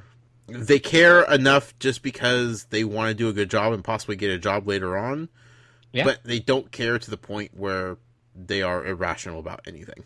Yeah, definitely going to teach the kids, as she's been doing. Have some fun, but Yeah. still try to maintain that teacher relationship with them. Yeah. I like her. I have no qualms with her. Perfect. Like, she hasn't broken my heart and made me, like, mad that she's taken Hagrid's job in any way, shape, or form. So, which was totally possible. Like, yes. There was setup for me to be really angry about this, but she rattled off a whole bunch of creatures that they're going to be learning about. Yep. I didn't write any of them down because they all sound fascinating, but I want to be surprised when they come back around. And then I'll say, Matt, this is the first time we've ever heard these creatures. And you'll say, no, remember when Greg Plank said we would be learning about these in chapter 15 of Harry Potter and the Order of the Phoenix? And I'll say, nope, I don't remember.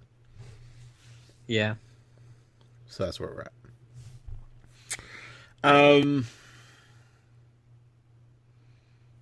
So then the end of the chapter. Yeah? Yeah. This is where it got good. The rest of the chapter was just frustrating. It was just like, Umbridge, Umbridge, Umbridge, Umbridge. Just go away, Umbridge. No, we have a plan for me. We do. Hermione proposes that if Professor Umbridge... Well, first Ron proposes that they just poison Umbridge and get rid of her. Good plan. Ron, Solid you went plan. a little far with that. Not exactly where I was going with it. Just jump straight to that one, huh, Ron? Like, that's how long you been holding that one in. Yeah, I wonder where your mind's at.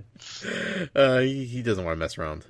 Plans are not his forte. Like, he's just like, let's just get in and get out and be done. Okay, I'm going to interrupt you here just quickly before I get too far into it. Yeah. Harry is soaking his hand. Right. Mm-hmm. In a solution of strained and pickled murtlap tentacles. Yeah. Did that ring any bells for you? No, I heard the tentacles part, and then I tried remembering what the tentacles came from. I imagine it was something that we came across in the lake, but I could be completely wrong. I don't think we actually saw it in the lake. Okay. But you did see it in Fantastic Beasts. So the murtlap is the thing that attacked Jacob. Oh. Okay. Kind of latched onto him with his tentacles. That creepy little thing. Yeah. The hairless little creature. Yeah. Yeah, okay. So that's a murtlap. Okay. So they're using the tentacles that essentially tried to hurt Jacob, but can also be used as this soothing, basically kind of like an aloe, I guess. Yeah. Okay. The little things on his back look like sea anemone. Yep. On a nasty looking naked mole rat. Yes. There you go. Great description. Yeah. Huh. Okay. No, I totally missed that. Yeah. Huh. So you've seen those before. Yeah. Thank you for pointing that out, Matt. I heard the tentacle part, and I was like, he's putting his hand in something. I don't know. I'm sure I've heard of this thing before, but over my head. I was super more excited for what was coming up. Fair enough. Hermione devises a plan. Professor Umbridge is not going to teach them defense against dark arts. They're just going to have to teach themselves. Someone's got to do it. What better person to teach the class than old Harry Potter himself? Yep. That's her plan. Yep. They make a lot of good points. Like, he's battled quite a few things. Like all the things that they list off, I'm like, okay. Yeah, sure. But I think, like, the Patronus and, like, how well he's able to do that, especially when it comes to, like, fending off Dementors and lots of them, is definitely, like, his most impressive feat of magic to date. Yes. Not, Voldy duel notwithstanding, of course. Sure. But he's not really sure what happened there, and it was just kind of happened. Yep. But he at least knows what he's doing with the Patronus charm. Yes. Yes, you know? that's a huge thing, and not only like can he do it, and he's done it on command multiple times now, Right. but it's kind of advanced magic. Yeah. We've talked about it before. Like, not every wizard can do that, and when he talked about it in his trial, like they were impressed. It's like, wait, a full Patronus? Like that, you kind of get the idea. Like they probably couldn't even do it. Sure. Yeah. It's not something like they learn in like 6th year or something like that. Like it's beyond it's like what they would ever teach at like a school. Exactly. Because why would you ever need to fight off Dementors? Exactly. You know? Yeah, they're not at the schools. They're at the prison. Or they're not like in everyday life. Like when you're an adult wizard, you know? Like you don't encounter Dementors in an alleyway. This is something that the only reason Harry really needed to learn about it is because that's what his boggart changes into. Right. And that's only because the Dementors were at the school. Like, if the Dementors had never been sent to Hogwarts, Harry wouldn't know about them. Yeah. Harry wouldn't know what they are. He wouldn't be afraid of them. Man, his boggart wouldn't be? He wouldn't change into a Dementor, that's for sure. Yeah. I wonder what it would have been. We'll never know. No, we won't. Fanfic time. There you go. Yeah. And, you know, like, it seems like unless you go to Azkaban, like, you're not going to run into Dementors. Yep. But then again, like, when Voldy was waging war back in the day, it seemed like he potentially had some control over Dementors, or, you know, possibly. So, yeah, that's basically what the order said, yeah. At some point, there was a necessity for people to know how to do Patronus Charms, to fight off Dementors when this battle was going on. But after that, like, why would you teach that sort of thing? Exactly, yeah. So the fact that Harry not only knows it, but can execute it pretty flawlessly at this point. Yeah, started doing it in his 3rd year, and then did it again in his 5th year. Yeah, before his 5th year. Yep. You know, impressive. So, yeah, is Harry a teacher? No. Is Harry a Gryffindor? Yes, and that means he's a leader. Yep. And he may not know everything, but he knows he's good enough at magic to be able to do things, and I think with Hermione's help, who's going to be studying every book she possibly can, you know, and like, basically, I have a feeling it's going to be like the training sequence that they went through with Triwizard Tournament. She'll be reading stuff and then like telling him what to do, and then he's going to be mastering it. Sure.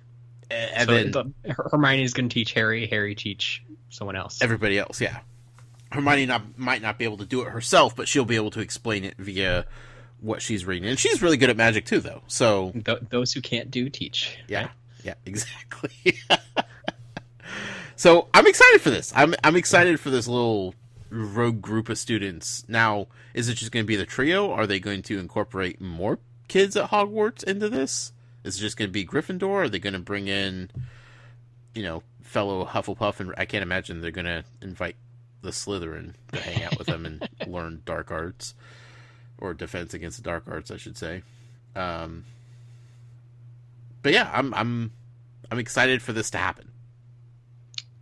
Yeah, and I mean, just to note too that like Hermione's whole point wasn't necessarily that he's done a ton of advanced magic. I mean, he's done some, but like her biggest point was you have the experience.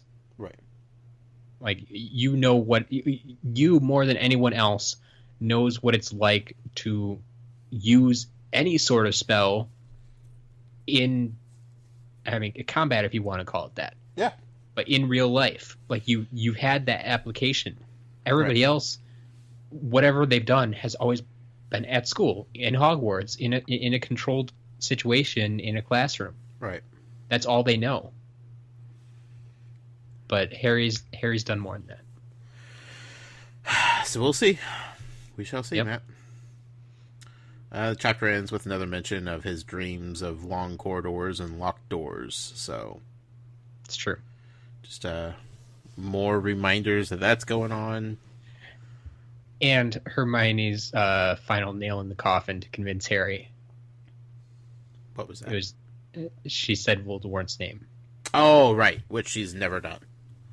Or Harry's in the never books. heard In the books, she's never done. her. Right. Harry's never heard her say it. Yes. So yeah, that was chapters 14 to 15, Matt. It was.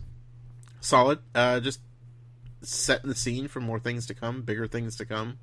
You know, nothing happened. Nothing. There was no conclusion to any plot line here. It was just kind of content filler. But Like I said, it's the middle of the book. Yep. Just filling things out. Yep. So, there you have it. Indeed. Not the most exciting chapters, not the most boring. Just middle. Let's do some emails. All right. Got a lot of emails this week. Everybody came through, whether they're emailing for our Butterbeer Banter episode that we just finished, whether they're emailing for this week or any of our multiple giveaways. Like, I just got tons of emails. Yeah. It was awesome.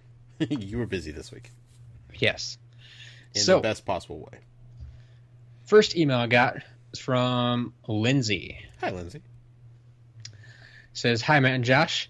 It's your favorite neighborhood riddle." Her name is Lindsay Riddle. We've heard from her before. Sure. She says, "I'm currently listening to episode 56 and just wanted to weigh in on the closing of the Dragon Challenge. Well, I mainly worked at Ollivanders in the Wizarding World. I also worked regularly in Hogsmeade, so I'm very familiar with that area as well. It is true that the ride used to be called Dueling Dragons and was part of the Lost Continent. The two tracks have a moment where they do an inversion facing each other, but at some point in the ride's history, they stopped allowing the two coasters to start at the same time, so they never do the inversion at the same time anymore. Mm-hmm. My theory is that after they rethemed it for Potter, it wasn't necessary for them to run at the same time, and they were able to load the cars faster when they didn't have to sync them up. Makes sense. Now, about the retheme, I'm sure you're going to get emails about it, but there is a Dragon Challenge in the books, the first task from Goblet of Fire. If you want to call that a Dragon Challenge, sure. Yeah, I mean... It was a challenge, and there was a dragon. Sure. I'll give it to you. Yeah. Okay. Says, well, most of the Wizarding World at Universal is meant to not be in a specific time. The Dragon Challenge is exclusively taking place in the fourth book. There's another... Oh, yeah. Can't tell you about that yet. I mean, you can. No. In the incredibly themed queue for the Dragon Challenge, they have the banners for all four champions showing their support and play the marching song from the movie. You get to see the Wild Fort Anglia, the Champions Tent, the Goblet of Fire itself, and the Triwizard Cup. Everyone who gets on the ride is a champion, and the attendants refer to you as such. That's cool. Yeah. When you get to the front, you get to choose which dragon you will face, the Hungarian Hordtail or the Chinese Fireball. If you wait for the front, which I always do, you're literally sitting in the mouth of the dragon. Some people say the two tracks are the same, but they're actually a little bit different. One is said to be faster, and the other more intense, meaning more inversions. Sure. Basically, what I'm trying to say is that the Dragon Challenge is an excellent ride and is a prime example of retheming done right. I'm also trying to say that I'm going to miss it very much. I'm always excited for new additions to Harry Potter, but the Dragon Challenge is a top-notch ride, and it's not even that old. I sincerely hope that this will be an outdoor coaster because Universal has enough of the indoor, half simulator, half coasters as it is. Yeah. If any of your listeners are going to visit Islands of Adventure before September 5th, I highly recommend that they face the dragons. There we go. That's a cool recommendation. There you go. You have it from the inside. Yep. Lindsay wrote it in again just a couple hours later. Says, I know I literally just sent you an email about the Dragon Challenge, but I have more to contribute. The word KNUT. Jim Dale, who narrates the American audiobooks, pronounces it both as newts and knuts. Oh, okay. As far as I know, both of these are wrong. Of course. At Universal, there's a store called the Gringotts Money Exchange, where they sell a collectible coin set with a galleon, sickle, and a knut. Since I grew up with the Jim Dale readings, with Jim Dale reading these stories, I called them knuts while I was working. I was quickly corrected by my coworkers, and Sir, the animatronic goblin in charge of the money exchange, that they are pronounced as nuts. It was very embarrassing. As much as I love him, never trust Jim Dale's pronunciation. I feel like a few people might argue with that, but yeah, who am I to say? She says, also relevant to these last chapters, well, when I would work in the quill shop, people would ask if we sold the quill Umbridge uses. I would usually respond, do you mean the one she uses to physically abuse children? That one? That's the one you want to buy? Okay. Most of them would then buy a nice ostrich feather quill and be on their way. Sure. Silly muggles. We are a dumb brood. Yeah. And P.S. I've got my mom listening to the podcast now, too. So if you read this aloud on the show, hi, Mom. Hi, Mom. There you go. All right. I like that insider knowledge stuff. I do. I honestly, until she wrote in again this week, I forgot that we had someone on the inside, someone who had worked there. Right. And yeah, we should be asking her for more, more insider info. Definitely. Like before we go down there again next time, it's like, is there anything we should be looking for? Anything we might have missed? Yep. Yeah, we'll figure it out. Let's see. Next email then. So this person, I'm trying to remember if I actually got a name. Yeah, I'm not sure if any of these are actually signed. Okay. So I got this email. It was really weird. Like within an hour, I got, looks like 6 or 7 emails. Okay. That all said the same thing, pretty much. Right. So it hit send way too many times. I was really confused. And then shortly after that, I got an email that said, I'm sorry if you got all of those. Like, yes, I've now gotten 8 emails that are almost all identical. It says, my Gmail seems to be malfunctioning. I was writing it on the mobile and my autocorrect was going kaput. So I went back and read through the first one, and sure enough, like, there were really weird, I guess, autocorrects in there that like didn't even seem to be words, and like I don't know what was going on. Mm-hmm. So, and then the following emails then were kind of like corrections, but like after each correction, it like sent again. Right. It was weird. I don't know. That is strange. So I think I'm gonna pull out what I think is the last one and see if it has the easiest to read, most corrections in it. So, except I guess the last name is Williamson. Okay.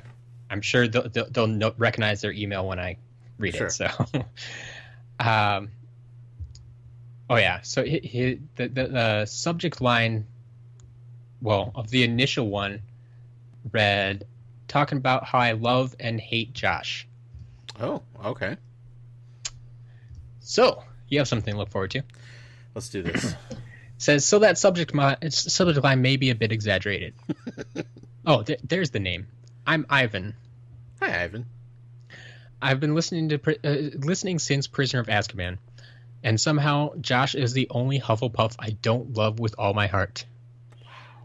I seem to gravitate towards Hufflepuffs, and my first date mate was a Slitherpuff. So I don't know why I get a bad taste in my mouth sometimes with Josh. Maybe it has something to do with him spitting all over Slytherin all the time. I just find it funny that he talks about how isolated Slytherins made themselves, when it's obvious, even from his kind of hurtful commentary, about how Slytherin is all evil all the time, that others kind of make the whole Slytherin house a group of social pariahs. He doesn't fault Seamus for his parroting of his mother when he doesn't extend the same courtesy for the Slytherins. I'm not excusing what they're parroting, but these are teens being raised in an unhealthy culture whose heads are being filled with unhealthy things, and who might hold a grudge against the rest of the school for being outcasts. But what do I know? I'm just a Slytherin teen who is actually 8 minorities in a trench coat, looking to go into sociology and never wanting to point out how Hufflepuffs aren't angels like everyone thinks. I mean, the entire house became maliciously passive-aggressive towards Harry and Goblet of Fire, and the main Potter Stinks badge wearers were Slytherin and Hufflepuffs. See no evil, hear no evil, speak no evil is the main approach most people take when a Hufflepuff does anything wrong. But the opposite is very much true when it comes to a Slytherin's every move, just because they're Slytherin. And if you're an evil, miserable excuse for a human being, you're probably in Slytherin. I love you, Josh. You just get on my nerves sometimes with your black and white thinking about your Slytherin, or your Slytherism. I just coined that. Sure. Wish I could change your mind, but that would require spoilers. So I'm sad. Right. And here's the thing, and we've talked about this before. I can only base my opinion off of Slytherin from what I've read so far. Yep. And so far, there has not been one redeeming character from the Slytherin house that makes me think, you know what? Not all Slytherin are bad. Like, we just saw the entire group of Slytherin sitting down, cracking jokes on everybody on the Gryffindor Quidditch team for no reason, other than they were just bored. Like, how do I see that and possibly come away with, yeah, but, you know, they're just misunderstood. Sure. You know, like that, my only knowledge of Slytherin is what's been presented to me this far. I can't go into, like, Slytherin lore, and I have no idea what's going to come of Slytherin as we move forward. I want to be wrong about Slytherin. I want to be wrong about... I'm sure I won't be wrong about all of them, but I'm sure some of them, you know, will stand up and prove me to be wrong. But... Yeah. But, I mean... To be perfectly honest, it's the way J.K. has written them to this point. Yeah. Like, she has written them to be the evil ones. They're the villains they are of the story. Bad apples. Yeah. So, yeah, it's like, what else are you supposed to think? As a muggle who's going through this for the first time, like, I'm sorry. I could only do what I can. Like, everybody else listening has all the knowledge available to them to know when I'm wrong about stuff. I just have to use what's presented to me, and like, no one really faulted you for thinking Snape was the bad guy in the first book. No, when all the time it was Quirrell. Right.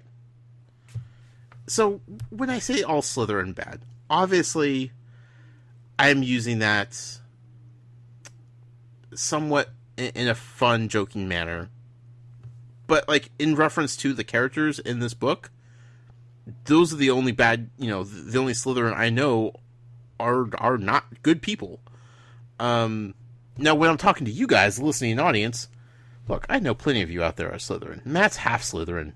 And while that makes me not trust him sometimes, I don't hate him for it. I don't, you know, ridicule him or make fun of him or make him or put him down for it. Like, I accept that some of you may be Slytherin out there, and I'm okay with that. Because you know what? I know that you are all wonderful people, regardless of which house you represent. And that's what makes this community great. You know, like, we're a giant mix of everything. So what I'm saying is, character-wise, in the book-wise, Slytherin equals bad. As far as I know. I'm sorry if you know more than that, and there's reasons for me to be wrong. I will get there eventually. But if you, like Ivan, are offended by me because you think I hate all Slytherin, that's not true. I love you guys. I love you guys out there listening. Like, even if you're Slytherin, even if you're questionable character, you know, you're still listening to the show. You're still enjoying what we're doing here. And I love you for that. So, I'm sorry if I've offended anybody, but I'm doing the best I can with the knowledge I have for Slytherin. And about the parodying thing, like, Seamus was parodying his mom, yes, but his mom's opinions were that of questioning and doubt in leadership, whereas Malfoy definitely parrots, like, opinions and thoughts and feelings from his father, Lucius, and probably his mom too. But what he's parodying from him is hatefulness and anger and bitterness and just downright mean, you know? Like, he's a Death Eater. Yep. So, like, I get what he's saying, whereas, like, I dismiss Seamus's parodying, but I'm super critical about Malfoy doing it. But they are two different spectrums, you know? They're both dumb kids, and I wholeheartedly feel like there is a chance for Malfoy to turn around and, you know, do good in some way, shape, or form. He's not a lost cause at this point. And Seamus is just doing what, you know, any dumb kid would do, and that's kind of follow their parents' opinions or whatnot. But he's not doing it maliciously. He's not doing it to be mean and to hurt Harry Potter's feelings. Like, he didn't even want to talk to him about it because he's like, I don't want to go here. You know, I don't want to do this. Whereas Malfoy, like, he takes every opportunity he possibly can to attack and be mean. So, I think it's two different things. Fair enough. But I'm open to more discussion about it if you'd like. All right. Next email then from Tiara. Hi, Tiara. Says, hey guys, I'm so excited to have caught up with the podcast right before the live stream. It's about time. You guys get me through the day. I listen to you so much that my coworkers and friends complain by saying, every time I'm around you, I hear voices. They hear you guys talking through my Bluetooth headset. I started reading Harry Potter books around the age of 11 and have been fascinated ever since. But you guys have enlightened me to love them even more, pointing out what even I have looked over and inviting me into areas online that I had no idea existed, such as Pottermore and the Harry Potter Wiki. My favorite characters are Neville and lovable Luna Lovegood. Neville, because he's so coming of age as he grows up in the book. It's like a shy boy in high school that comes back after summer break with a new attitude. Growing up, I developed a crush on him during books 5, 6, and especially 7. Okay. Fair enough. Luna is my spirit witch. We have so much in common. Both Ravenclaws, both described as being a little bit off, but both of us cherish friendship. She is totally smart and open-minded. The world is her oyster, even the parts no one else wants to explore. She is such an awesome yet slightly underdeveloped character. I would so love to learn a little more about her and her backstory. Cool. There you go. Another Ravenclaw. Next email comes in from Matt. Hi, Matt. Hi, Josh. Says, hi, guys. Dang it, Matt. Got me at that. Don't have much time this week, but just wanted to mention one thing. Josh wants a catalog of teachers and encyclopedia of magical creatures. The latter is available under the name Fantastic Beasts and Where to Find Them. The book was released during Harry Potter and the Prisoner of Azkaban. Does Josh have the green light to read an original version of this book? I have it. You do have it? No. I do not. I have the screenplay version of the movie. Okay. Yeah. You didn't buy the Hogwarts library yet? No, not yet, because I'm going to be too tempted to read the one I can't read, so... Okay. Yeah. Well, he says you may have to remove one page from it, but if you don't have it yet, we'll be all right. Okay. So yeah, we'll definitely get there eventually. It's something we want to cover. Uh-huh. just not at this point, I think. Yeah. Yeah. We gotta have something to do when we finally complete the main series. Yep. All right. So this next email comes from Sylvie. Hi, Sylvie. Says, Dear Matt and Josh, congratulations on your 1-year anniversary. Thank you. I've been listening to your podcast for quite a long time now, but this is the first time I've written in. I guess I assumed that being a Ravenclaw, anything I wrote before the Muggle accepted our existence would somehow become invisible to him. It's possible. Or maybe Josh just has been suffering from an affliction similar to Muggles not being able to see Dementors. Either way, I decided to risk it now that we're officially a real thing. All jokes aside, I really enjoy your podcast. Harry Potter has been a huge part of my life ever since the first book was released, and I reread them at least once a year, which seems to be a common trend. I love hearing your discussions and Muggle theories. I swear you have seer blood, Josh. And it's wonderful to see the books from a newcomer's perspective, especially given that it's been so long since I was in that position. Your podcast is one of the highlights of my long daily commutes, and hearing that you've been doing this for a solid year finally gave me the kick in the pants to actually send it an email to tell you how much I appreciate it. Order of the Phoenix is my favorite book. I know it's not a popular view, but I just love everything about the trio's 5th year. And emo all caps Harry has never bothered me. Given everything that's happened to him, I wouldn't be worried. I would be worried if he wasn't somewhat traumatized. Yeah. We meet some interesting new characters this year. Some great, some downright evil, and some things seem to be ramping up compared to earlier books. I feel like this is where Harry and the gang really start to mature and tackle some bigger issues. I wasn't going to comment on this week's chapters, but I listened to them today while driving. Jim Dale all the way, in case you're wondering. And there are a few things I have to mention. I'll try to be succinct. Poor Ron. Having such a rotten first practice in front of the Slytherins, and then getting that letter for Percy. What a day. Yeah. Percy is such an idiot. He'd better hope the rest of the Weasleys are ready to accept a full apology later on. Making it harder for Lupin to get a job, as if we didn't need another reason to hate Umbridge. Agreed. True. Is Cornelius Fudge on drugs? Preventing children from learning just because you think they might become a threat someday. Talk about paranoid. Spoken like a true dictator. High Inquisitor, eh? First, the Ministry installs one of their own employees as Defense Against Dark Arts teacher, and now they're giving her the power to inspect the rest of the staff. What will they try next? Though Ron was right. McGonagall versus Umbridge was pretty good. Not as good as it could be, and will be, I have a feeling. All right. Of course Hermione remembers what was said in Chapter 15, Umbridge. Please, you don't know who you're dealing with. Evil woman with her evil blood pen and her evil torture detentions.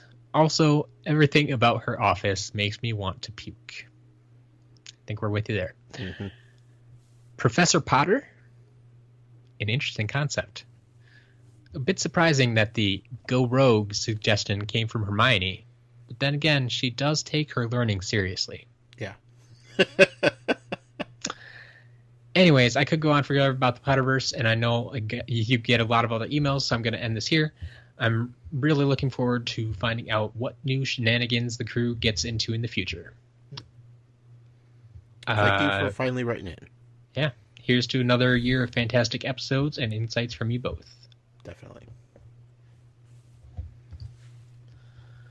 Next email then comes from Caitlin. Hi, Caitlin. Says, hey, Josh and Matt. First off, happy belated birthday to Neville. And happy birthday to Harry and JK. Hope they're all celebrating with a pint of butterbeer or fire whiskey. When's Neville's birthday? Neville's birthday, I believe, was earlier this month. Okay. Actually, it was yesterday, July 30th. Ah, There wasn't a lot of fanfare behind that. Yeah. Poor Neville. Yeah. I knew it was in July. I forgot it was one day before, but sure. Yeah. All right. Let's see. It says, moving on to these chapters. First off, is it me or does Hogwarts homework sound absolutely delightful? I would trade writing a research paper on Jane Austen for a 3-foot scroll on the Inanimatus Conjurus spell any day. Yeah. Yeah. I think we've discussed that before. Like, being able to go to Hogwarts is like the only thing that would get me to go back to school, I think. Yeah. Yeah. At this point, I'm done with school, like formal schooling. Sure. But if I could go to Hogwarts, now you're talking. That's right. Moving on to, we get more Quidditch, which I always enjoy. Mm-hmm. Who would have guessed they have drills for their flying sport? But honestly, would anyone trust a purple candy given to them by Fred or George? Followed closely by poor Katie. I've always pitied Percy a bit, since he reminded me a bit of Ron, as they both try in their own ways to stand out from the Weasley's family shadow. But reading his letter makes my blood boil. He's known Harry for 4 years, and even spent holidays with him. Yet, in less than 6 months, he's calling him unbalanced and violent. Power has gone straight to his head and inflated his ego beyond repair, it seems. What really grates me, though, is the biting words that Sirius leaves with Harry. The highest compliment to give Harry is comparing him to his parents. And for Sirius to throw James in Harry's face like that, it just hurts.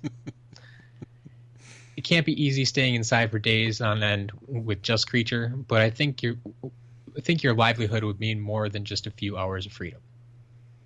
Yeah, he's losing his marbles. Yeah. On a lighter note, the Hogwarts grading system appears far superior than any I've experienced. I wonder what the rubric is for the other years if these OWL scores are only used during the 5th year, which I think we kind of talked about that. Mm-hmm. Yeah, I don't think they're just used in the 5th year. I think they're just used for exams. Yeah. All right. Next email then comes in from Patrick.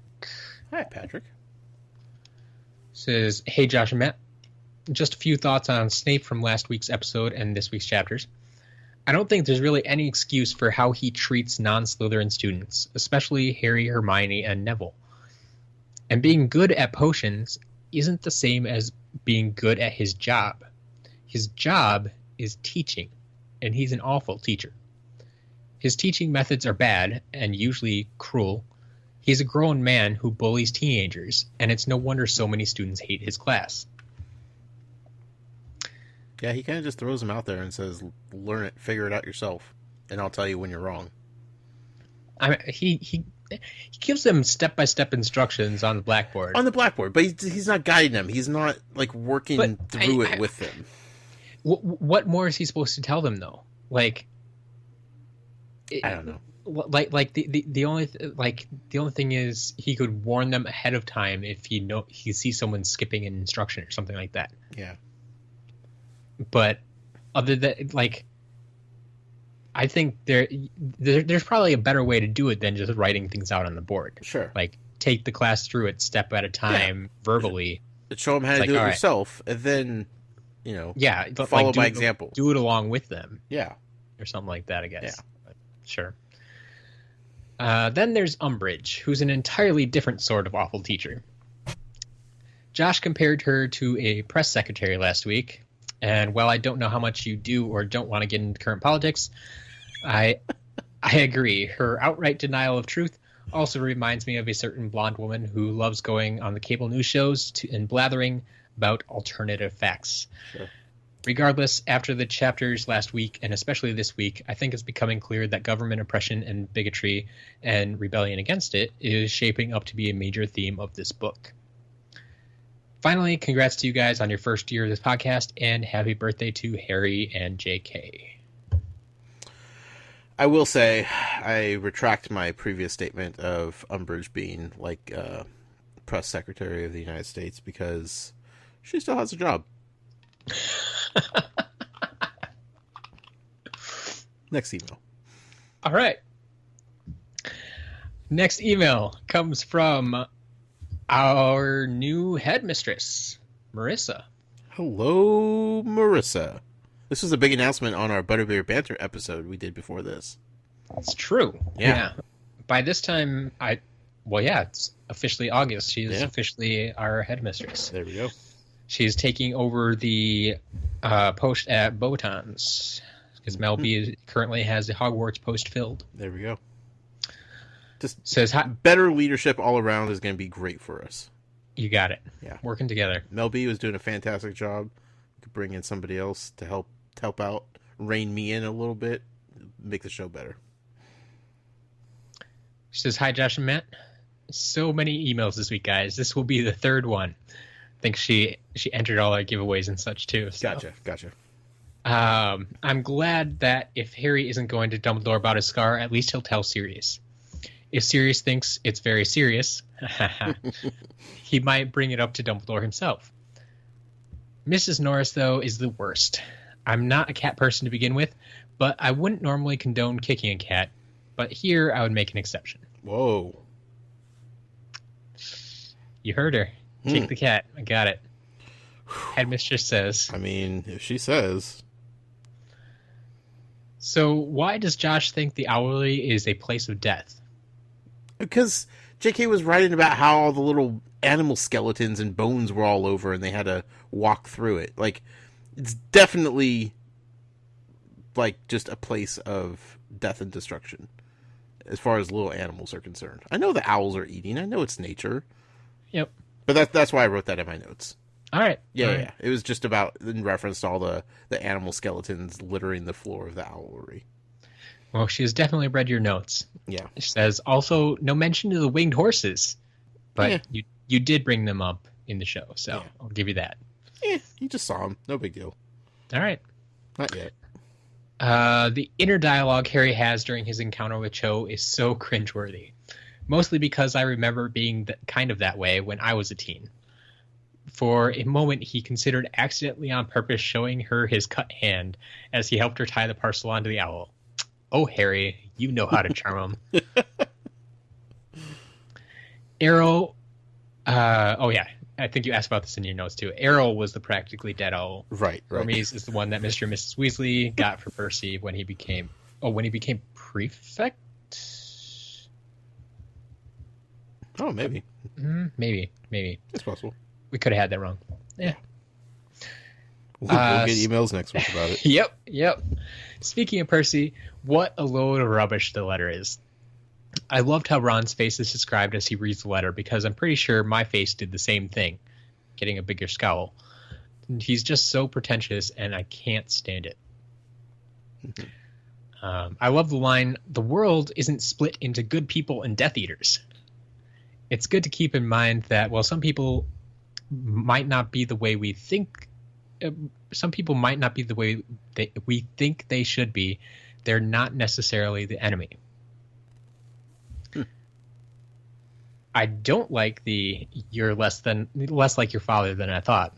It's not nice, and I feel like it really hit Harry where it hurts. Oh, yeah. Sirius should know better. That wasn't fair.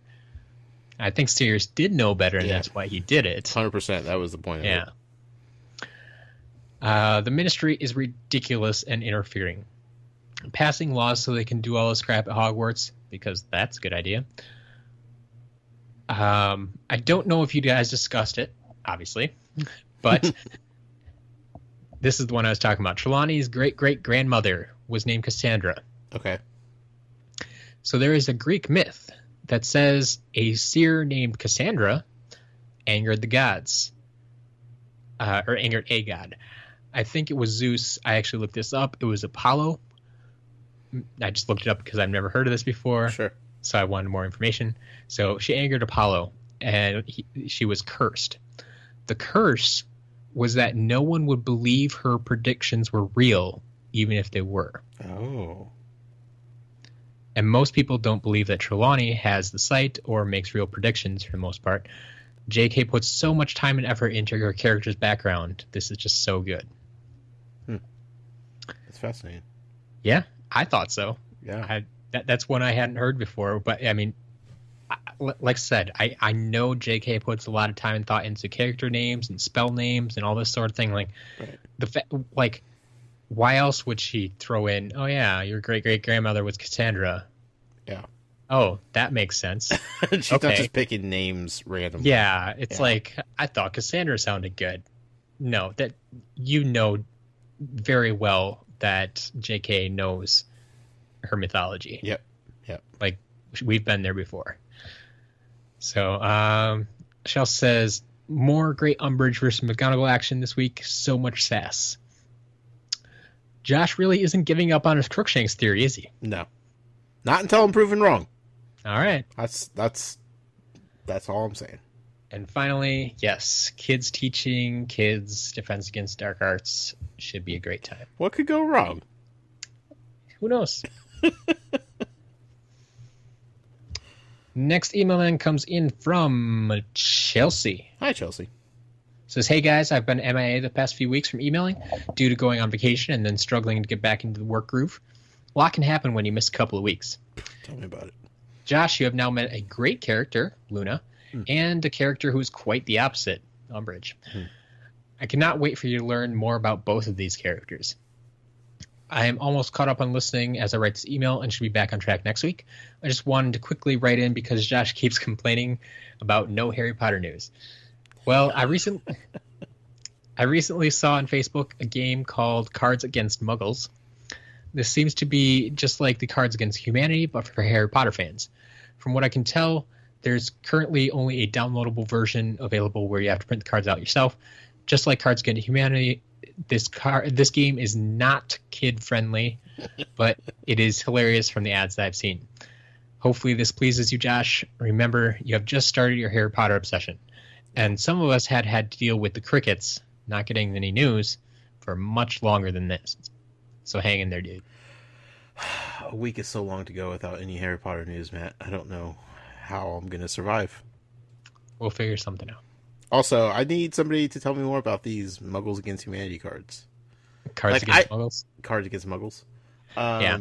I think Muggles Against Humanity is also a fair name. Yes, that would be. So... I'm assuming they're definitely not family friendly. Yeah, I can guarantee you they are not family friendly. I have heard about these before. I do have a little background on them. Okay. They're not brand new. They've been around for a while. From what I gathered, they're actually fan made. I think they actually made a few handmade sets and sold them on Etsy. Okay.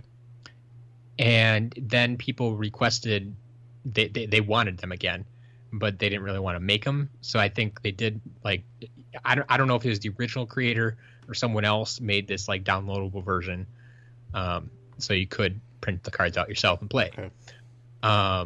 But yes, 100% not family friendly, not kid friendly.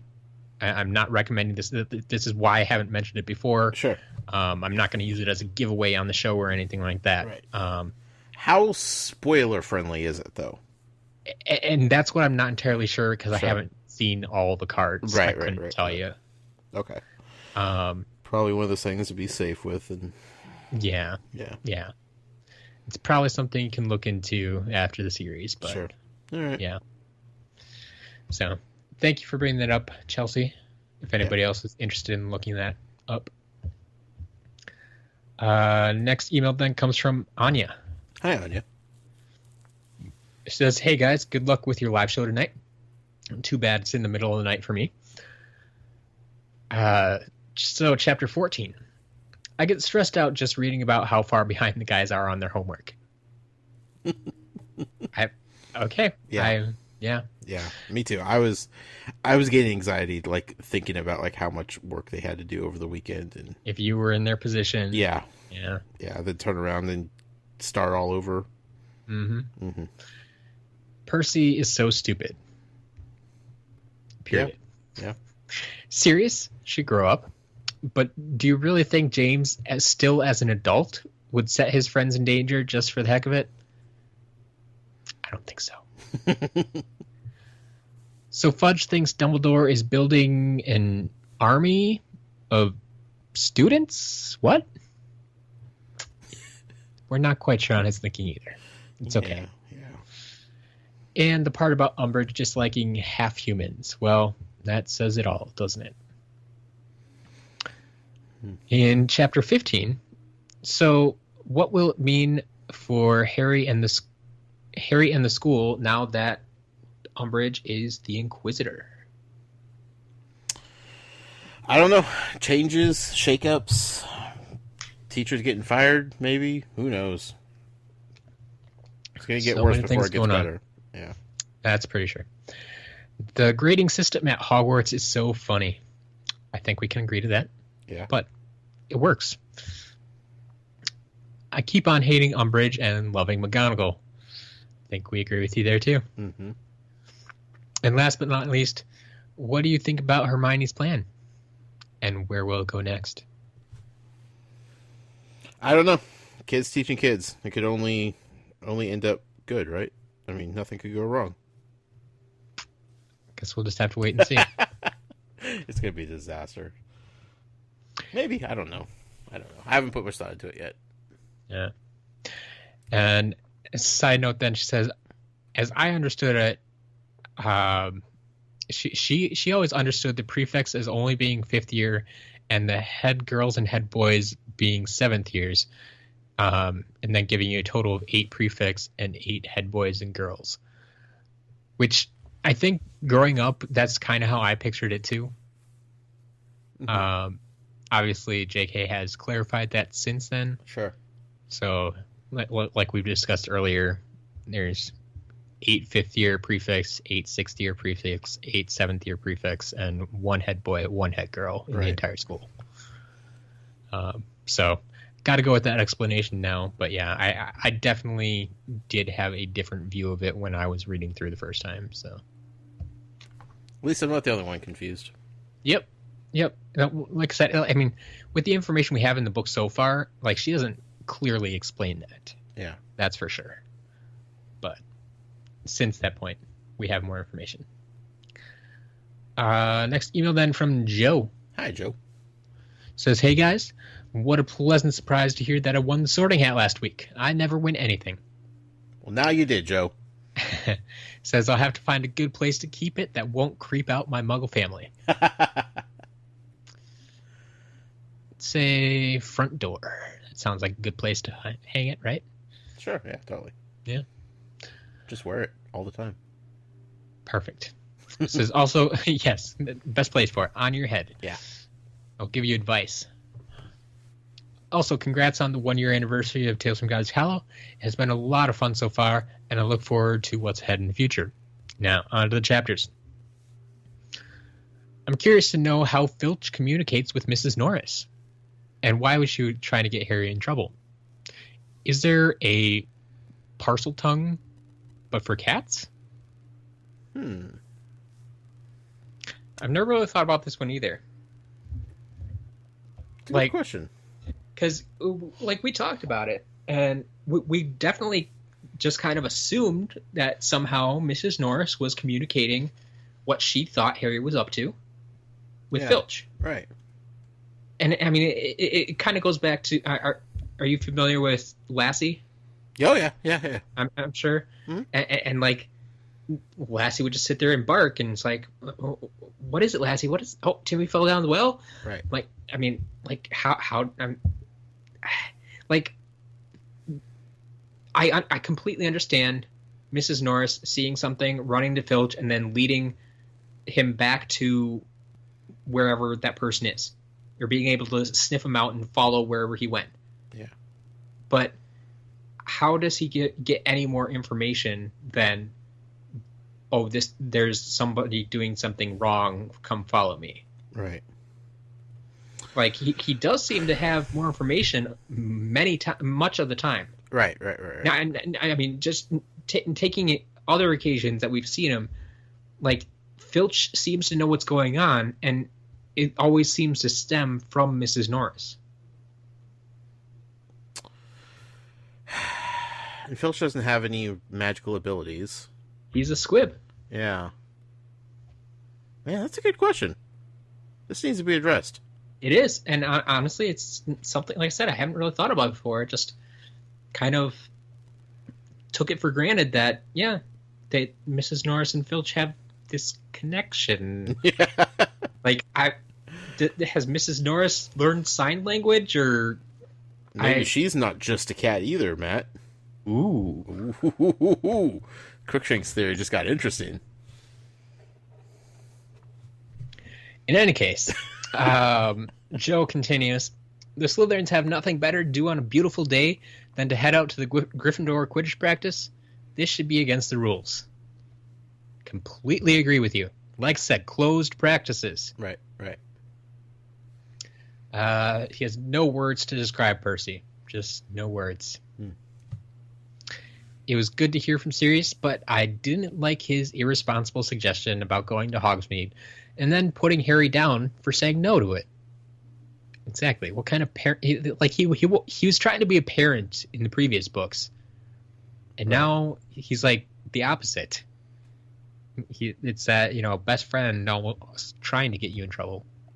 Yeah. God, there's so much corruption going on right now. Who is Umbridge that she gets to determine how good the teachers are, and she has the power to remove them if they aren't up to her standards? This can't be good. I like how she gives them like 10 days. Like, you'll know the results in 10 days. Yeah. Like, what are you doing for those 10 days? You have to put it through a magical machine and say, this is what I saw. Tell me what to do. I don't know. Spoken like a true government employee. Yep. I enjoyed learning more about the little things at school, such as the grading system. I'd be really confused. Did JK make this up for Hogwarts specifically? Or is this based off a grading system from somewhere else? Also another good question. Yeah, we need our international listeners to help us out here. Yeah. Because as far as I've seen and heard, this is not a thing anywhere I've been in the U.S. Yeah. Can anyone else tell me something different? I've been proven wrong before, so I'd love to hear from you if you know something. So, do we want to see Trelawney kicked out or not? Josh, where do you stand? I mean, she's not a bad teacher. She just drives me crazy. Like, not in the same way as the professor that shall not be named drove me crazy. Like, she just... So much that you won't say his name anymore? I don't even know what his name is, Matt. She just drives me crazy because she's a nut job. I feel like she adds a certain je ne sais quoi to the school. Like she brings an unusual element that we don't have with the other professors. So I appreciate her for that. I roll my eyes very hard every time we go to her class because it's such a snooze fest and ridiculous things always happen. I wouldn't want to see her lose her job, though. I would just prefer if we didn't have to go to her class in the reading all the time. Okay. Rather go to astronomy? Yeah. Yes. There we go. Okay. Yeah. Absolutely love seeing Hermione go back and forth with Umbridge, and even more so seeing McGonagall put Umbridge in her place. Can't wait for that showdown. I literally laughed out loud when Ron suggested poisoning Umbridge. And finally, Harry missed the whole point of why they asked him, but I'm glad he's at least entertaining the thought. Yeah. How else will they train if he doesn't do it? Hermione reading lots of books. Possibly. Yeah. Which will probably happen either way, so. Next email from our other headmistress, Melby. What's up, Melby? Says, hey, Josh and Matt. Must say I can't wait for the day when Josh is done and we can talk to him openly about everything. Having said that, me too. You will totally need to do a reread so Josh can see every clue and hint that's to everything big that was so carefully dropped by Rowling, or dropped and then she made it something later. Like what? Yeah, who knows? Dang it. But yeah, that honestly, that is a thought I've had. Like, not immediately to start a reread, but somewhere down the line, if we're still into this, if we still want to continue the podcast and such, Sure. like that's totally something to get your second time through, and just the realizations that we all have now. Right. It's like, wow. Like I try to bring some of them up to you from time to time, but I definitely don't hit every point. Well, and most of them I don't listen to you anyway. I just shrug them off. Yes. But on to this week's chapters. Percy is just drinking the Kool-Aid with the Ministry. Sad that he is not able to see what's really going on. The Weasley clan should be united, and it breaks my heart for him to be apart. We all know that if he had not been separated from them, he would still be talking to Ron in a similar fashion, saying how proud he is that he's following in his footsteps, and Bill and Charlie's, by becoming a prefect. I love how Harry is also hurt by this letter, because while he acknowledges Percy has always been pompous, he has always treated Harry kindly. Yeah. But the thing I really find interesting in these chapters is Umbridge's inspections of the teachers. Like Harry and Ron, I'm completely on Trelawney's side. No matter how bad Trelawney is at her job, she is part of the Hogwarts family, and this outsider has no right to come in and try to hurt the family. Yep. It's like the Mafia, only the family can hurt the family. McGonagall, of course, takes Umbridge with grace and sass. She is not going to take any of Umbridge's rubbish. This is why McGonagall is my idol. I love that back a few chapters ago, Harry was thinking about how he had defeated Voldemort before saving the Philosopher's Stone and destroying the diary, saving Sirius, and facing Voldemort in the graveyard after the Triwizard Tournament. Back then, Harry was thinking, this made him more qualified to be a prefect than Ron. But now, he's going, that was luck. I couldn't have done that without Fox. How his tune has changed now that he has to stand by his claims. Yeah. Having said that, Hermione and Ron are right. Harry is the only student who is truly qualified to teach them how to fight and survive. Sure, he doesn't have a huge wealth of knowledge, but he has survived every encounter he has had. Harry has performed magic that was above his level, and he can tell people what it's like to face death and survive. So Josh, who do you think will join this new club? Cho Chang. Yeah?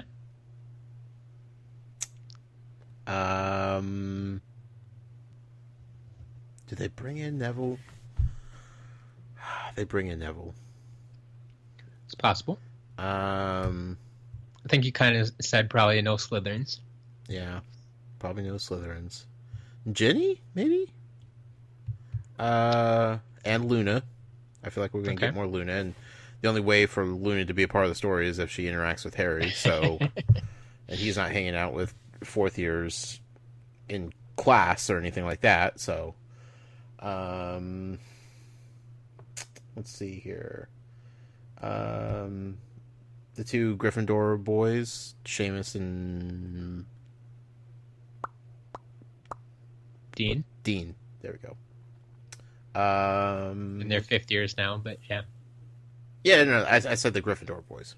Oh, I thought I heard fourth year. Sorry. No. Fourth year is talking about Luna. Okay. Gryffindor.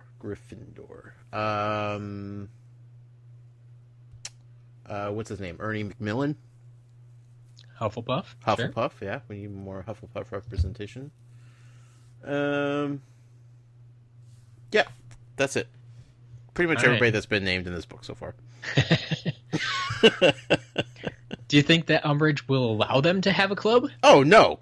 What will the other teachers think of this? Nobody's going to know. They're going to do it like after hours, like in dungeons and basements and anywhere out of the way that nobody else is privy to. All right. That'll be interesting. Yeah. Also, for my own amusement, how do you think Snape's inspection went or will go with Umbridge? Tell me how you think it would go down. She's not even going to do it. She's not going to do it. No, she's just like, you know what? You're doing a fine job there, Mr. Snape. Yeah. Mr. Snape. Yeah. All right. Yeah. He's not even getting it.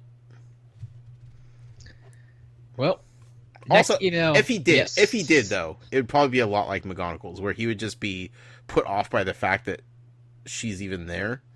Yeah, she'd be hemming in the corner, and he would just never respond to her at all. Yeah. He would honestly just keep teaching. Yep. Next email then comes in from Mr. Birthday Boy himself, Atari Alex. Hi, Alex. Says, Dear Josh and Matt, as you already know, you're recording this episode on the birthday of Harry Potter and J.K. Rowling. However, you may not realize that today is also the birthday of two very other important people. Harry, not Potter, and yours truly. Happy birthday to all, once again. We did know. I know you thought you couldn't be any more awesome, but I thought I couldn't be any more awesome, but I also share the birthday with one of the greatest and most successful novelists of all time, and The Boy Who Lived.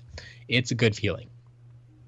I'm writing in this email much earlier than usual because whilst you two will be recording this episode, I'll be celebrating by doing one of the only things better than reading Harry Potter. Watching the Astros. I beg to differ. No. That's about as bad as Josh postponing the podcast to go to a preseason basketball game. Hey. I had court-side tickets, Matt. Yeah. My feet were on the baseline. Okay. Oh, and I suppose I should clarify for our New Zealand fans out there. Yeah. The Astros are a Major League Baseball team. Right. Baseball is... can I compare that to cricket? No. Okay. Because cricket games go for like 4 days straight. Sure. Yeah. Well, baseball games... Our New feel Zealand like they fans go know for what 4 days baseball straight. is. Okay. Yeah. We should start talking some rugby or something. That'll perk up the New Zealand fan base. There you go. Yeah. Alex, I need you to start watching rugby so you could email about that.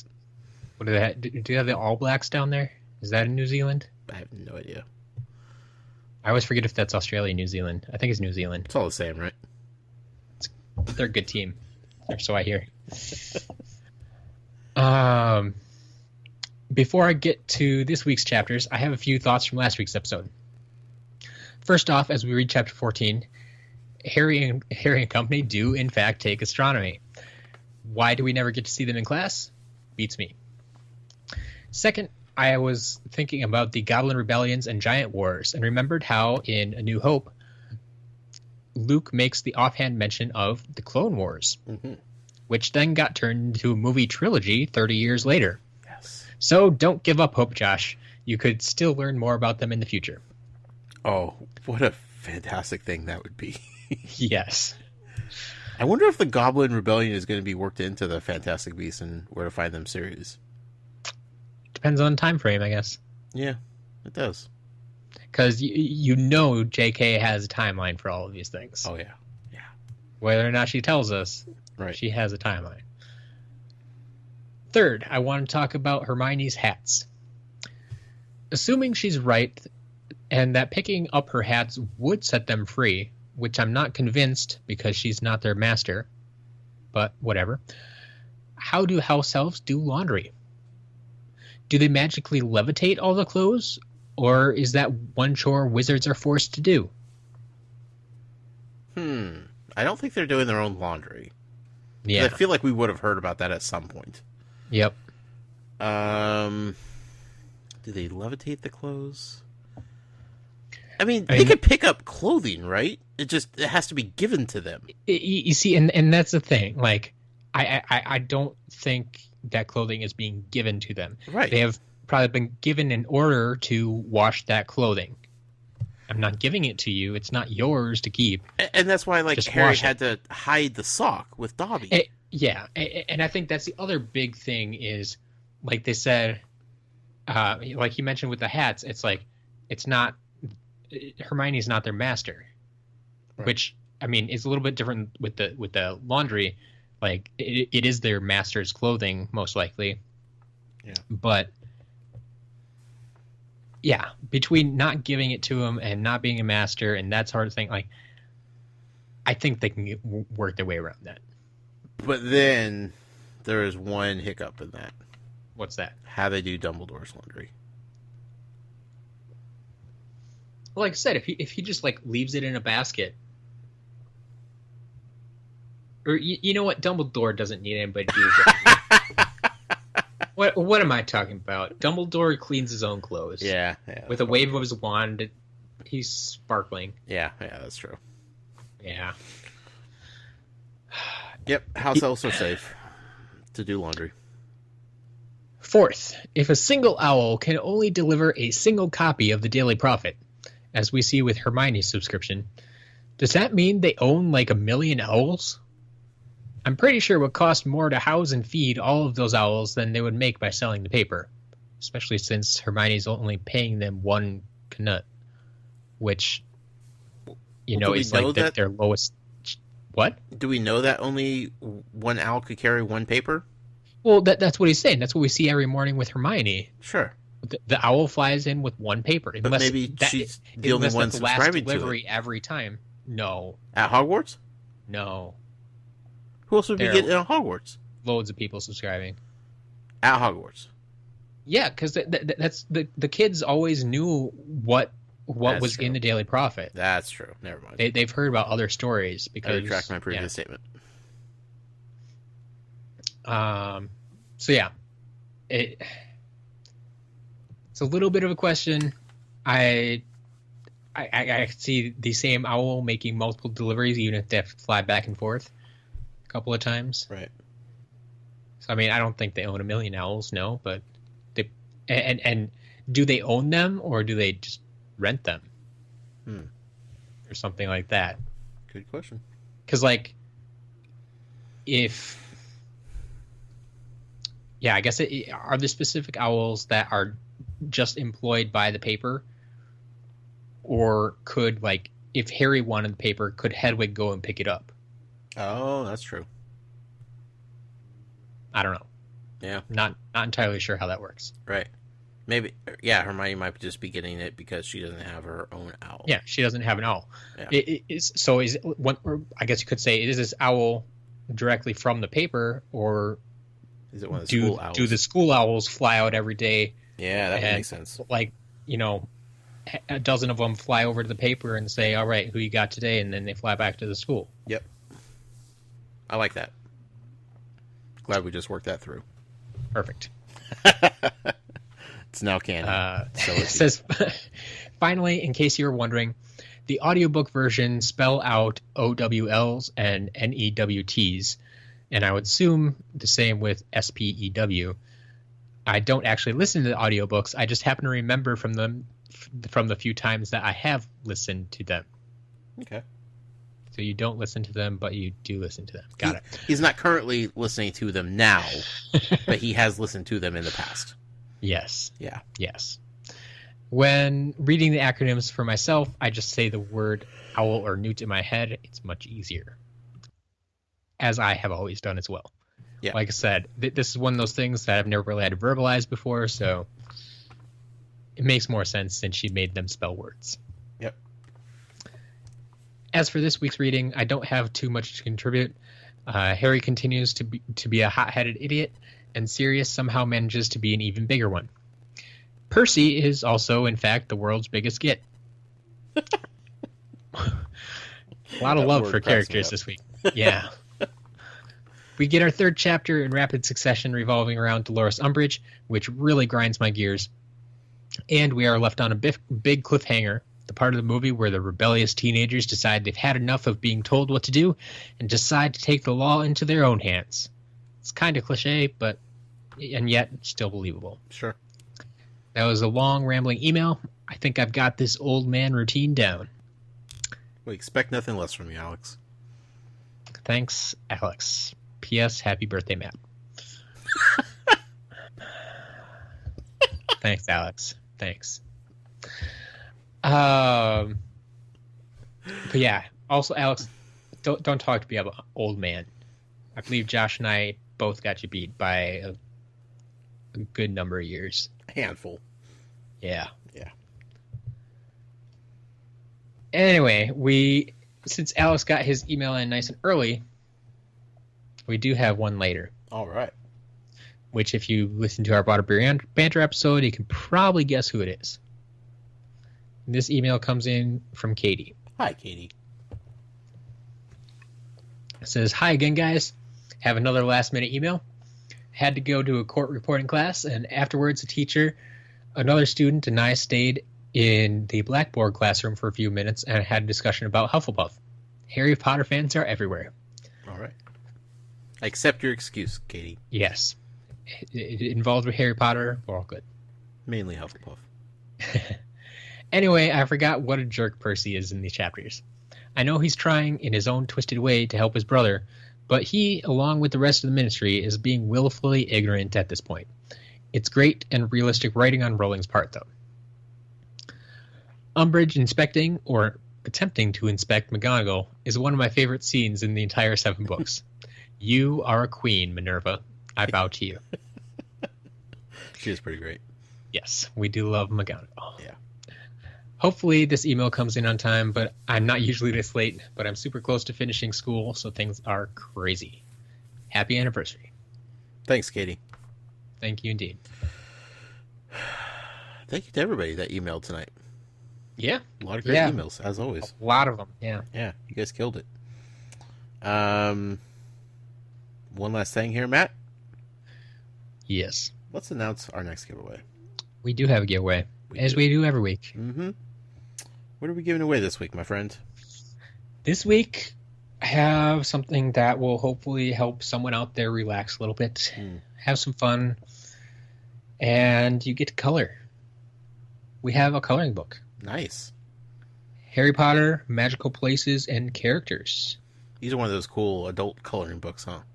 It is. Yeah. It is. I mean, kids are more than welcome to play with it, but if they're using, their crayons, they might have a little trouble staying in the lines. Sure.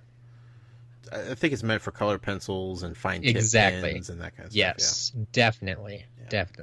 And I've seen some very cool art come out of these things, and I mean, I was just flipping through the book before the show, and there's some really cool pictures and scenes in here, and I think I've said before, I'm not really a coloring type of guy, but I probably wouldn't do too much, but I'd love to see what someone could do with these. Sure. Whoever wins it's going to have to get on it and share their coloring expertise with us. Yes, please. So you're probably wondering, how can you enter this giveaway? That's the question. I'm going to lay it out for you. First, you need to type in an email to Matt, talesfromgodric's@gmail.com. And I want you, since we're on the subject of relaxing and good vibes, I want you to tell us what you would do if you were having a weekend at Hogwarts. You're a student there. It's the weekend. It's nice weather. It's not, cold and rainy and wet and snowy yet. So it's early in the year. Have a whole weekend to yourself. What are you doing with your weekend time at Hogwarts? You could be as expansive or brief as you want when you describe your time, but have fun with it. Let us know. Picture yourself at Hogwarts. What would you be doing on the weekend? I like it. Yep. We'll pick a winner next week, randomly chosen as always, and we'll give away that cool coloring book. So, be on the lookout for the Butterbeer Banter episode 7 episode that we recorded earlier. It was the one we did a live stream of. That will be put into podcast form and released later this week. I don't know the exact day that we're putting it out, but we'll figure it out. Yep, we'll get it out there. We'll let you know. But thank you to everybody that participated in that and participated in this show. It's been a busy week. It's been a busy night full of Harry Potter goodness. I love it. I couldn't ask for more. You guys are the best. Matt, it's been a wonderful first year of Tales from Godric's Hollow. It has, indeed. You could find me personally on Twitter at The Noise with a Y. You could follow the show on Twitter at TalesFromGH. You could also follow us on Instagram. at Tales from Godric's Hollow. Both of those places, you will be seeing some very cool pictures of the awesome birthday cake / anniversary cake that I made for our Butterbeer Banter celebration. So stay on the lookout for that. You won't be able to taste it, but it'll look good enough to where you could kind of get the idea of how good it tastes, I'm sure. Let's see. Oh, the website.